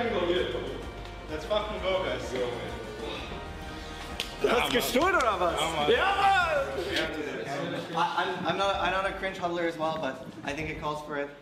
Great job, guys. Honestly, guys, let's just finish the split with no fucking fear whatsoever, okay? We go, we have 3 games left, we win them, the split is in our hands, okay? Yeah. Nobody thought it was even remotely possible, but here we are, okay? So, let's do it. I guess Go, Shalke. Go down though, don't slap each other. 1, 2, 3, Shalke! And they still go up. They can't make this shit up. The goal is to just knock OG out of playoffs and make playoffs ourselves, you know. And if we make it happen, it's gonna be the biggest miracle run in EU history, I think. Yeah, Odo is the kind of guy who's like, yeah, guys, don't get any hope. Just take it game by game. And I'm here saying stuff like, we're gonna make playoffs, guys. We can do it. I mean, today there was a graph on Twitter, like 4% chance for us to make playoffs, and I'm still believing. We will still work really hard, and if it happens, it happens, and then we make worlds, you know. Bro, these interviews are just so insane. So fucking good. Perfect. I think we were always good at. Perfect law of attraction. Perfect. Well played. Well played, Gilius. Perfect law of attraction. Perfect. That interview was like. After that interview, we 100% go 3-0. Enough, but we just weren't able to show it. So I think when we went 110, everyone just said to themselves like that we are gonna play without regrets now. And if we lose, we lose, and we can't make playoffs. But if we win as many games. Ads? Really? Okay, wait. Why the fuck's the ads, bro? I wait. It's fine. I wait 2 minutes. I actually bring my plates to the kitchen and then we keep watching. And then yeah, I will get some Capri-Sonne. Actually, I want to drink Capri-Sonne. But yeah, the confidence was on a fucking peak after that game with Origin, because we took Origin's soul, you know. They were so confident to beat us, and we just fucking stomped them, you know. The only reason they had a chance to play the game was because Abudaga ran it down, and then I had to steal the Baron. If he didn't do that, it was a clean stomp, but yeah, you get my point, right? They were getting stomped before that, so. What can I snack here? I guess I just drink a Capri-Sonne. It's good enough. Maybe a messy chocolate, but I only have marzipan left. Those are disgusting, no? It's better than nothing. But it was not cockiness, you know? The last interview I did here, it was not cocky, it was just confident. There's a big difference between cocky. Okay, they're over for me. Okay, let's go. Games is possible. It's just the best outcome for everyone. Wait, so like 4,000 or 5,000 possibilities just went down to Lakers by Vitality. But every time you do this, half the possibilities to leave. Yeah. That's just how it works. Not half. Depends. For example, this one, if OG wins, it's not half. It's like a quarter. Yeah. Oh no! The OG wins. It's very narrow thing. But of these possibilities, a lot of these are quite likely to happen. By the way, Mad winning. Sure. Right, so Mad versus a support, is that what Yeah, because it's 7 wins. So if Mad You know what I mean? Yeah. What if it was 0-3? Can we make it? We went into the final week using half of our practice to practice specifically to prepare for a Fnatic match, and we used 50% of our practice to prepare specifically for a Vitality match. Because they can't really hook you like this. But if they have Blitz, we can just swap the dragon and just stack in the bush. But don't waste the word on Dragon. Don't waste the word on Dragon. Might as well just fucking ward the Tribrush and sit, try and sit behind it. Yeah. Because I think if you sit behind it... Because they'll face check it and then we can... Yes, I think if you sit behind it and we have vision in it, then I think it's one. I really started to believe going to the final week because we just had a really good momentum, and I just deeply down believe that we could make it. We beat Fnatic already like on the first half, and Vitality we were always winning against them Scream, so I really had high hopes that we could make it. Okay, so basically, in this one, they went from river like this, you know, and this one they just came here and then they go. Fucking hated I always hated level 1 preps. That was the thing I hated the most, because you don't know what the enemy does, and you're playing best of 1. So it's like best of 1 is such a flip, you know. If enemy analyst just had a good day and he just predicts what we do, we get completely wiped. But we had to do level 1 every game because it's the best of 1, so you need to do something, you know. If you don't do anything, you will just get fucked somehow. So you gotta come in prepared, you know, with wards and prep, and sometimes you also get away with doing nothing level 1. But most of the time, level 1, you need to be active. Because it's best of 1. I think that's, like, Europe is really good at level 1s internationally too. Because we just, yeah, we are really focusing on it because it's BO1. Best of 3 is like a little bit whatever, you know. They went into river after this? Yeah. Like on the No, right? some of them, I think. Like this one, No, came they from play the- for this ward here. Yeah. To contest this, if enemy bot lane does the same ward. Yeah. And that's the different one where they just want to invade. These are both different. The right one is trying to catch someone that's standing in a stupid location. The first one is secure a lane ward. That's what these are for. And then once we're a good team, I think momentum does play a big factor. So in addition to that, it's a lot easier to try stuff, to experiment. If a counter pick works in scrims, it's a lot easier to bust it out when you're basically winning almost like every single game. Do we have team speech or we just go? Of course we have team speech. Not just one thing, just be all 5 involved in the same play, even though it's not directly affecting you. No. You guys hear how Odomno chokes while Not making just one a team thing, speech? just be all 5 You heard that choke? That involved doesn't in the happen same to play, me. even though it's not directly affecting you. We have nothing to lose again. If we see a good play, we go for it, okay? Target. By the way, teleport. That's all I have to say, bro. Still not available for Bwipo as he's pushing the bottom lane, and we've just randomly caught Hillisang. Fnatic looked at Shalke walking towards them, and they've lost one. Now Reckless was caught up by the Tempered Fate, and here comes Bwipo. It is the turnaround, it's a 5-4. Bwipo is destroying the HP bars, but there's no support. Can we still go? Look at the Sejuani ult. This is a drive-by, this is the Sejuani special. You queue forward, but you ult sideways. The Corki can't even react to it. I'm gonna go. Look, I said. That's engage, that's a catch! And now Reckless is left alone. Gilius was able to lock down Nemesis. No flash. Okay, no Can you ward? Can you ward? I can put ward here. I have the ping. We fight this, we fight this, we fight this. How did he do that? The bone skewer into Showstopper. Gilius flashes over the wall. Finally, Reckless is taken down. The Hextech ultimatum locks in Nemesis. The Corki is down. It's a double kill for Abadage on Azia.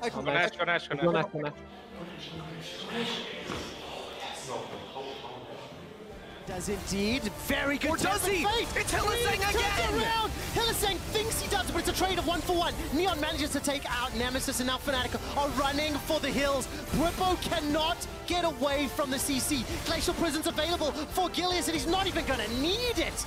Let's go! Holy fuck, what is that, bro?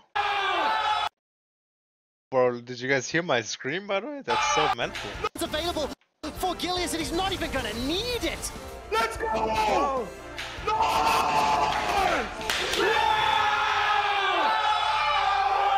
Absolute demon. Let's go, man! Complete demon mode. It's crazy. Guys, don't fucking scream like that when they haven't even ended the game yet. What if people res and then they... Dylan, when you hear me scream, I always know the game is over. But it's fine. It's fine to like flame them now, but when they hear me scream, it's over. Seriously, shut the fuck up until we actually know they're ending the game. I think it's not really over, by the way. It's over, I think they can. Like Odo is saying it's not really over, like please, like am I getting trolled or what? The game is over, bro. It's over. It's 20 seconds, 20 seconds. I already called GG. Impossible odds in front of Shalke, and they do it.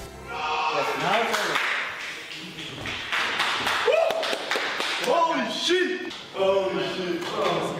Let's go!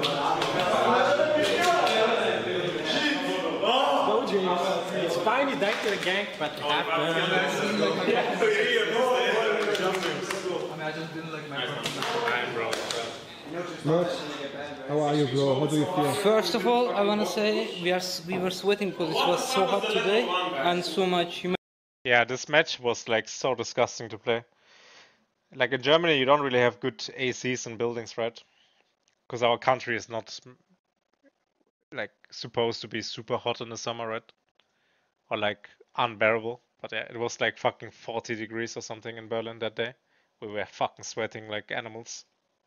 Humanity, you know? I'm just sitting behind the wall. But since my genetics come from the Ottoman Empire, it's like when it's really, really hot, you know? Like I'm the jungler that that plays good and they're really, really hot. I don't know. It's happening. Do you still believe? I mean, if there's a Shalke logo, if Odo wants to you lose, yeah. have I the think so. Shalke, if you have a Shalke soul, there's always hope, and we will do it. I believe it. Comp still standing. Shalke scrambling to find these kills, but they won't get the opportunity. Bro, these fuckers, this Vitality team, they were like, this was a do or die match for them and us. If we lose, they're actually locked in playoffs, bro. We fucking stomped them to the ground. I don't know why they gave me Kha'Zix. Triple dot, that's big damage coming in. Oh, you were worried about the Kha'Zix, but you didn't know the They got Shen hit like a completely truck. fucked, man. Gilius now coming through the fight. Stealth gonna have a brief moment here. Gonna Actually, Abadage is another smurfed one. here. The reset comes out. Dreams, Abadage. Look at Zoe. Little girl, little cat. What can they do here? Taking down the big man. Big man. Mecha said no cheat. There's nothing you can do, Cabo. You're just gonna be embarrassed after this when your champion Boy, has he's no too good, agency. he's too good. Abadage is too good, by the way. Quite yet. Skeens going in, Volbear going in. Gilius got it. I murdered them all here. Bam, I got Volibear, Drake. Magical journey through the wall. Good.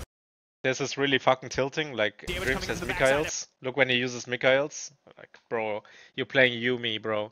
Like, you have one job and that's to press Mikaels. Frozen Mallet, making it impossible to get away. The binding will not connect, and look at the damage coming in from Abadage. Odoamne over the wall, the Ezreal ult over the backside.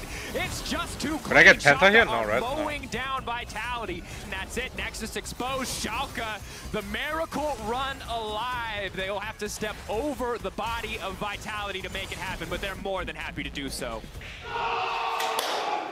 Nice, guys. Whoa! Nice job, guys. I just scream after every game, I guess.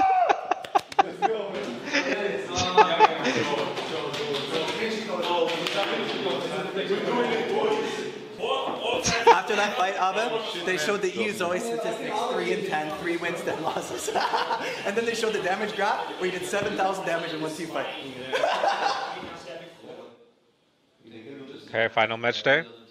Oh, I was sweating. We're playing this first place now. If we lose to first place team, we're out. We need to win. I didn't play good that game. I was so fucking nervous, man. I guess I won every smite battle, but I fucked up the early game a bit. Actually, MF is pretty terrible into Sun, I think. Okay, then see ya. Yeah, best of one. I think we need to play Aphelios and we look to swap for Herald. Get ahead. You want to level 1 shot? Change your whole plan to pick Sion and just level 1 shot? Actually, No, man. Actually, Let's do it. No. just I think we are going too crazy if we do that. What? But We actually hit the right spot in the meta, and we knew what to pick, and we knew how to play with our champs. So at one point we got ahead of the rest of the league, kind of, or like some teams at least. Shen on 3. So I can't bet like a meal Shen, you know, because it seems pretty obvious. Abadage was completely on demon mode. Just like on Excel, this bit. Complete demon mode. Crazy. That There guy. was 2 matches that were extremely It's a important fucking to us machine. after we won against Vitality. One was XL versus Fnatic.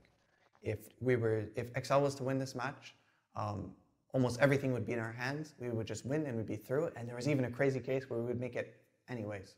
So this match was really important, and unfortunately, it did not go our way. Oh, Fnatic We were won. very Okay. one-sided, and then we were kind of not. Our fate was not in our own hands. The second match that was incredibly important for us was the Misfits versus Vitality match. And this Oh my god, this game was so disgusting. If Vitality wins this game, we're out. Bro, and Vitality was fucking one was a bit- stomping them, you know? Oh, it was so disgusting to watch. It was a special 1-hour game. because both Bro, Misfits I and was fucking Vitality were sweating.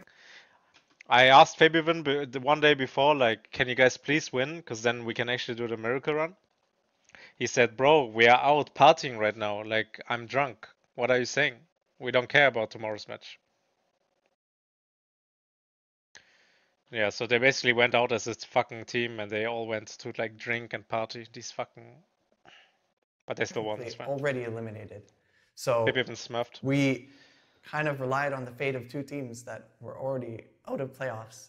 And we really, really, really needed one team to win to have a much, much higher chance of making playoffs. So I know a bunch of my guys are friends with the guys from Misfits, and we're all just kind of like talking to them and trying to hype them up to get like the best prep and just try their hardest to try and win this game for us. Yeah, so before the Super Week, I messaged Fabivin that we really need them to beat Vitality for us to make playoffs. And I remember him telling me, well, we just went to party for the game since we're out of playoffs anyway. So, but I'm gonna try my best. I'm gonna win. That's what he wrote to me. This was so disgusting, Yeah, by the way. trusted him, and I he hated this actually shit. ended up smurfing. Thank God. That was quite funny. Yeah, Fabian was for sure the hero of the miracle run. Nice. Someone in the spirit. Huh? Someone is in This the guy. I'm the biggest cover fan in the world right now. This guy. Us being in This the hands guy. of other people and other people's performance felt so much worse and so much more nerve-wracking. Please, for a good freshman. But it's so disgusting. These people are just keep throwing and throwing and throwing and throwing. This match was actually so important for us, especially because they were losing for the first, I think. Vitality was winning It's it. taken by Misfits. I ran out of words. Magical Journey sends all of Vitality chasing down Denik and Dan. Denik will get dunked underneath the tower. On the lockdown? Yeah, there was, but you could still go party. Like, you could still go party during lockdown when if you had like a test on the same day and stuff. Like a COVID test, that you're negative. He's still in game. That one down. Febivin was looking for a long time how to find comp, but now it's Melitza on the back line. Okay, Labrov will find the dredge line there. That's on one. to Dan. Oh! Let's go. We're looking for Danny, but that's not Kobe. Using Caitlin's range to perfection. Gonna sidestep everything. Continues to miss the skill shots. Despite being caught by the ECA, has someone a heal. Turns the attention. Nexus. Cobb continues to hammer away. And Misfits take down Vitality. Let's go! Look how happy Dylan is. Fabian obviously spoiled me that they won, right? Because it's a miracle run. So I can like fucking chill, you know? I need to play soon. I'm playing versus first place match. On this day, I already wasted so much fucking energy in anticipation of the fucking Misfits result. Like, I spent so much energy just fucking sweating that they will win for us. I barely had enough energy left to fucking play the game. And look at my shoes, man. These shoes were fucking insane. Holy fuck. These shoes were so insane. I think I bought them back then. I was a baller, man. I think I spent like 900 euros on these shoes. They were so fucking sick. Was that? How was Dylan as a coach? It was good. Fucking good. Really smart about the game. Cool guy. Let's go, boys! Yeah, I know Maurice was texting me as well. Really? Oh my god, dude. Let's go. We're alive, boys. We're alive. Now everything up to us. Yo, guys. We win this. Oh yeah, after we win our game, we also need G2 to win their game. But then Dylan messaged Caps. He was like, bro, we need you to win. Caps and Dylan are like really good friends. So Caps was like, hey, don't worry, Dylan. Caps is about Fabian had us in this one. For you. The game against Mad Lions was the only one that I was really worried because, especially because we didn't have like side selection. And I remember that blue side was really high winning side for that patch, so I was really worried about the match against Mad Lions. Okay, now the epic shit comes. My god. My god, this game was so intense before we went into it. I could feel the air was so thick, like it was so fucking crazy. How, oh man. Like, we are in demon mode, you know, Abe and me. And usually during this miracle run, like nothing phased us. Like, we were like the alphas of the alphas, you know. Like, there was no one more alpha than us. But holy fuck. Before this game, I was feeling the pressure. I don't know why. I remember before the game started, Kazi added me in the friend list and he started talking some shit in the chat and he like fucking mind controlled me to think about useless shit. He was talking, Kazi is a fucking weirdo anyway. And then Abedaka just completely won me night. That's all I remember. I won, I think, 3 smite battles. Let's go, Dylan. We have 50 minutes. We have 50 minutes, so it's fine. Yo. Man, this was crazy. Rodrigo passed out after the game. He went unconscious on the ground. And then he woke up again after a few seconds. This motherfucker was, I think, the most stressed guy, our analyst. Poor guy.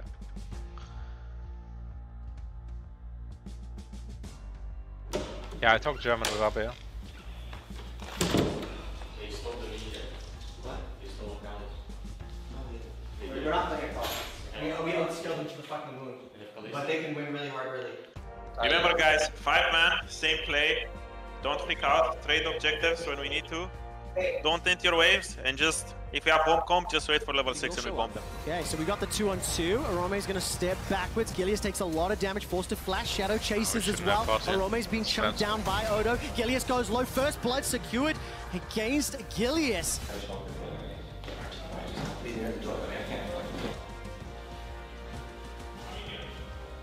Although they burned it down, Tempered Fate comes in, buys enough time. Humanoid Shadow are going to be waiting around inside the pit. It's a spike fight, and it goes the way of Gilius. Of course it does.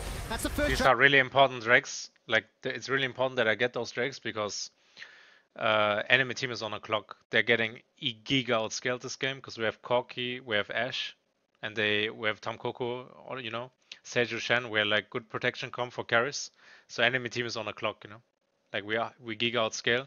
So the more drakes I get, the better, like before they can get sold, you know? It's like really important to get Dragon for Shalke delaying the Dragon win condition. Humanoid gets a massive double W inside the pit. Now Gilius is getting... Watch Karzi though, watch Karzi! Hopping, skipping, jumping the ring. What's fantastic. He flashed it! Forced to Neon flash. got one He shot by survives a few Humanoid. seconds longer, but does... This is the first place team, by the way, we're facing. They're playing for their lives because if they win versus us, they are locked in Worlds. They're first place regular season. If they lose, they finish regular season second, and they are not locked for Worlds. They need to play, yeah, some fucking other thing. Yeah, I guess, yeah. They need to make it through playoffs, basically, to Worlds. But if they lock, yeah, they are playing for their lives, but this is their best draft on this Let's match. get taken down in the end. Odo and Odo Abadage chasing. But that's how unbeatable we were, you know? And they managed to take him out. Crazy. Humanoid gets chunked out, and here comes support from Shadow. Help Abe, help Abe! I'm okay. Look. Can I? We got him dead. They are low. This is fine, I think. This is fine, I think. Wally no ult. Maybe we can. Look, Bard in the pit. Okay, no. But just don't talk, it's fine. Wally no ult, he's fucking up for the steal. Look at this guy. No way. Oh yeah, okay, Look, okay. Kalista. Yeah, you can trade with him. Yeah, he fucked up and then... Volley first. Okay, nice. Nice. Can you Nash? Can you Nash? That's so huge. So huge.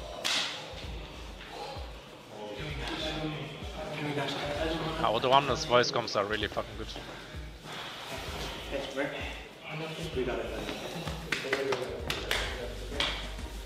Oromi's going to be able to flash away from that Glacial Prison. The Tempered Fate's buying so much time. Abadage is going to be able to win the fight. He takes down Orome. Now Neon is forced to run for his life as the Stand United will complete. Gilius is now, with the help of Abadage, pushing down that top lane. Dreams and Neon. That's the flash! He manages to catch Humanoid! Humanoid's able to escape with a flash over the wall. He dashes away with that Mimic. Now Kaiser and Shadow backing out. Shalke, they're not giving up yet. That's the chains connecting on Odo. See how this game of inches, all these fights? Abba keeps Crazy, pushing man. forward. Got no rockets in the They inventory. were playing for their lives, Mad Lions. Crazy. This game was crazy. This is potential. I swear to you, even my arch is sweating. This is potentially good for Mad Lions. They have multiple skirmishes in a bigger 5v5. This is where they thrive. Gilius is down, but it is at the cost of Kaiser. Look at Arome! Arome's trying to hunt down Neon, but he can't do it just yet. The Ranger's focus comes out in the volley as well. Neon stays alive, tries to run for his life before finally he's taken down by Shadow. Abadage, who was jumped on first. That's a triple! Be the last That's a quadra! Okay, I have package. We get. Yeah, we get this next wave. I'm gonna push one more top. Holy fuck, Abadage. Crazy. What a fucking alpha. The 0-9 What's it gonna be? What's it gonna be? Ash is on the verge of picking Wait up for the the first smite! win. The soul is It's in it. Gilius Oh, again! perfect smite. Does not lose those. Win. I think we win. We win I'm for working LeBlanc. I got clip out. Ulted me. Like, look Kalista, look Kalista. This is the game for Shalke. They've won the fight. They're going to get the ace. They're not going to lose a single person, and they've got enough time to push down the base. Can we end? We can end. We can end. We can end maybe. Mid. It's Oh, over. sure. Oh, poor Dylan, man. Oh yeah, we still had to... I'm not gonna scream G2 yet, to win okay? first. It's over though. Just go out with really sad faces. Can we Really only sad hit? Can we only hit, by the way? Abadage, you're the best player in the world, by the way. Only hit. I agree on that one, by the way. This is crazy, man. We actually did it. I can't believe we it. did it. Like, we're so good. This was Like, crazy. Guys, let's act like we lost, okay? Yes, yes, okay. Everyone Oh, said the faces. celebration was like we won Worlds, by the way. I acted like we lost. Rodrigo fucking went unconscious. Oh, we fucking.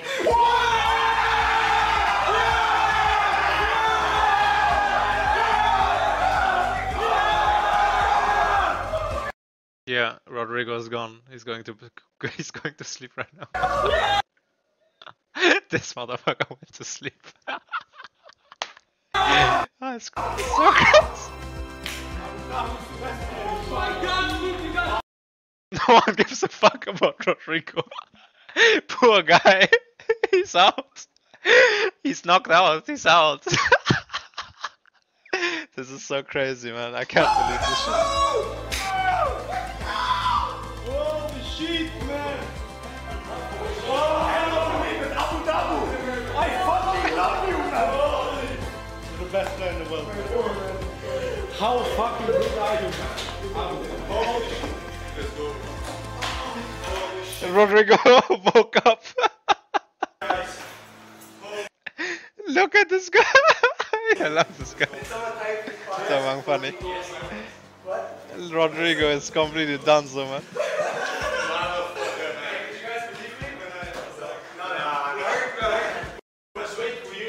I think we heard them say, end the game, and then they all went silent for about 30 seconds. They're trying to trick us, like they lost and come out at Gilius. We kind of knew they probably won the game, but it was a good one, for sure. We can still not make it, by the way, guys. I don't want to be the Debbie Downer in the house. But you know, at least if we didn't make it, we celebrated like we won Worlds. That's the positive.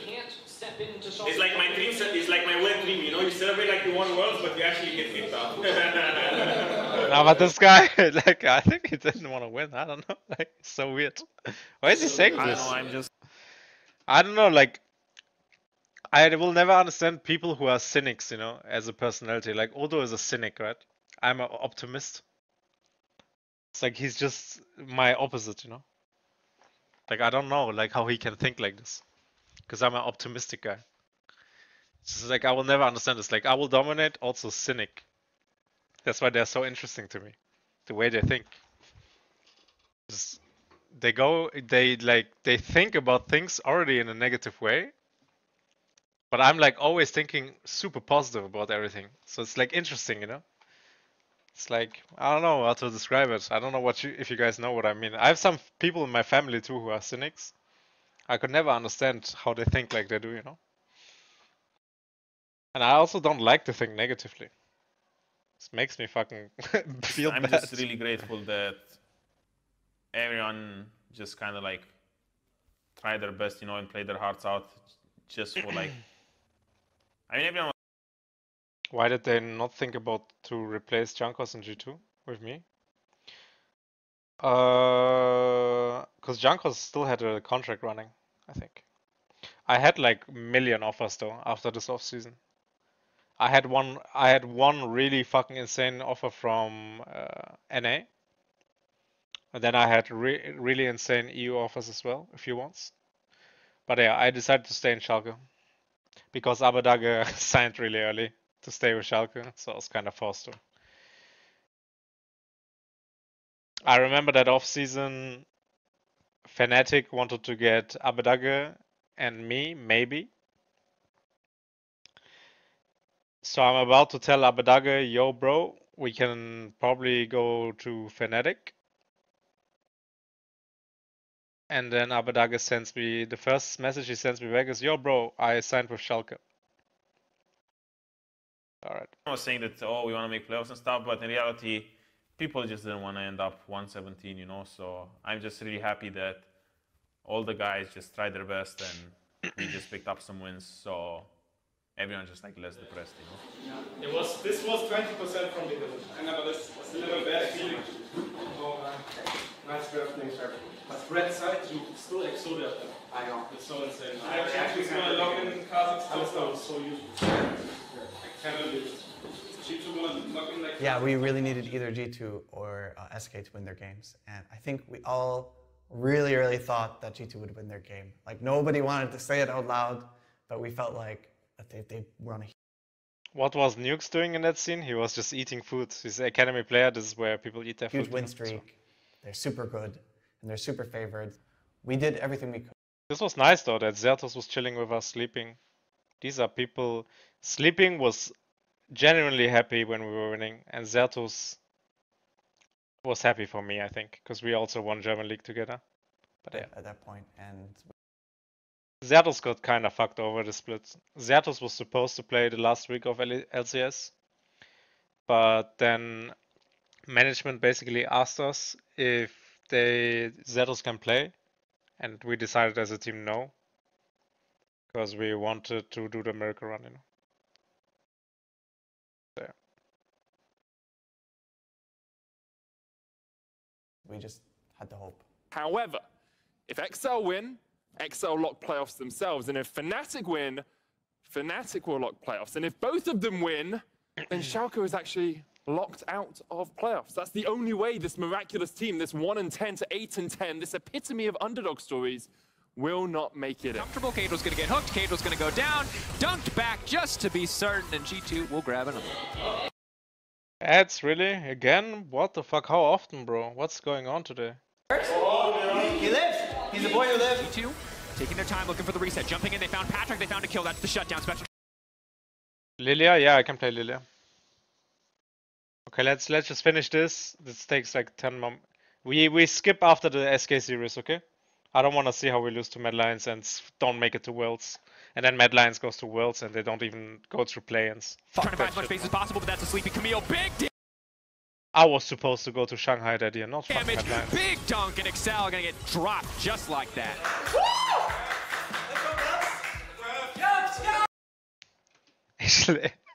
Actually, Parvati is in this video. Interesting. Oh yeah, she was together with Odo back then. G2 are just going to close this one out in style, and just like that, Fnatic will be locked into playoffs, Shalke as well. The last game will be meaningless in this game.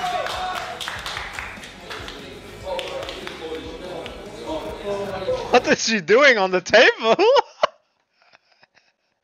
What is she doing?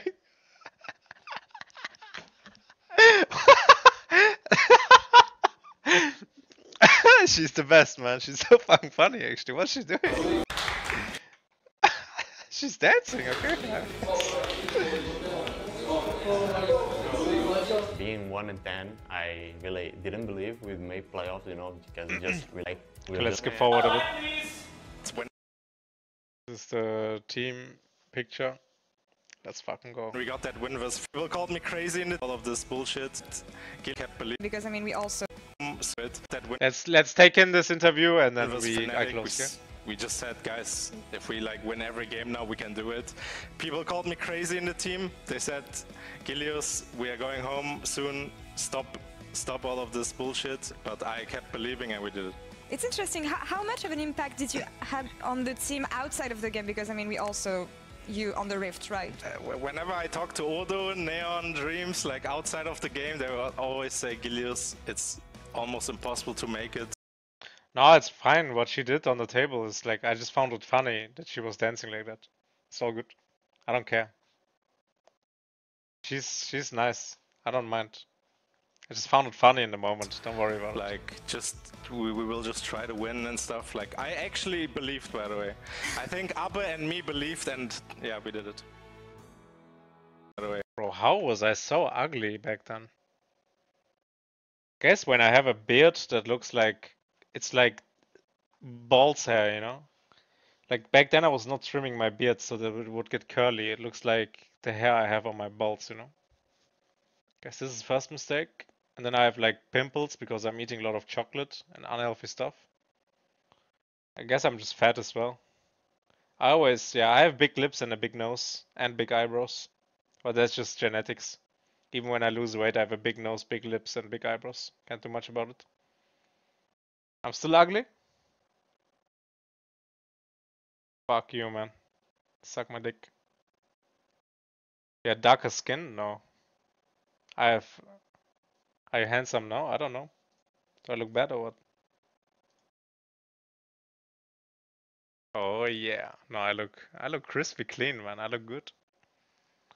Mwah. Okay, let's I think keep Abbe going. and me believed, and yeah, we did it.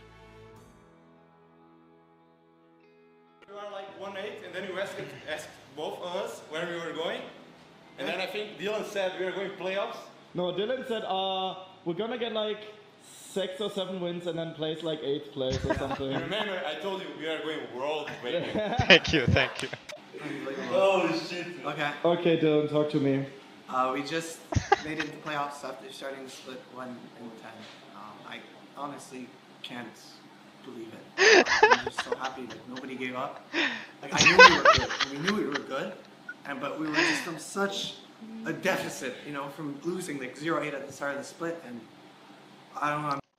Okay, I heard enough about this miracle run. Next series we 3-0 SK, piss easy, and then we lose to Mad Lions. Unlucky. We had an 11-game win streak. Biggest miracle run in the EU history. Thanks for watching. Maybe this gets uploaded to YouTube. I don't know. I'm gonna talk to Tenki, but yeah.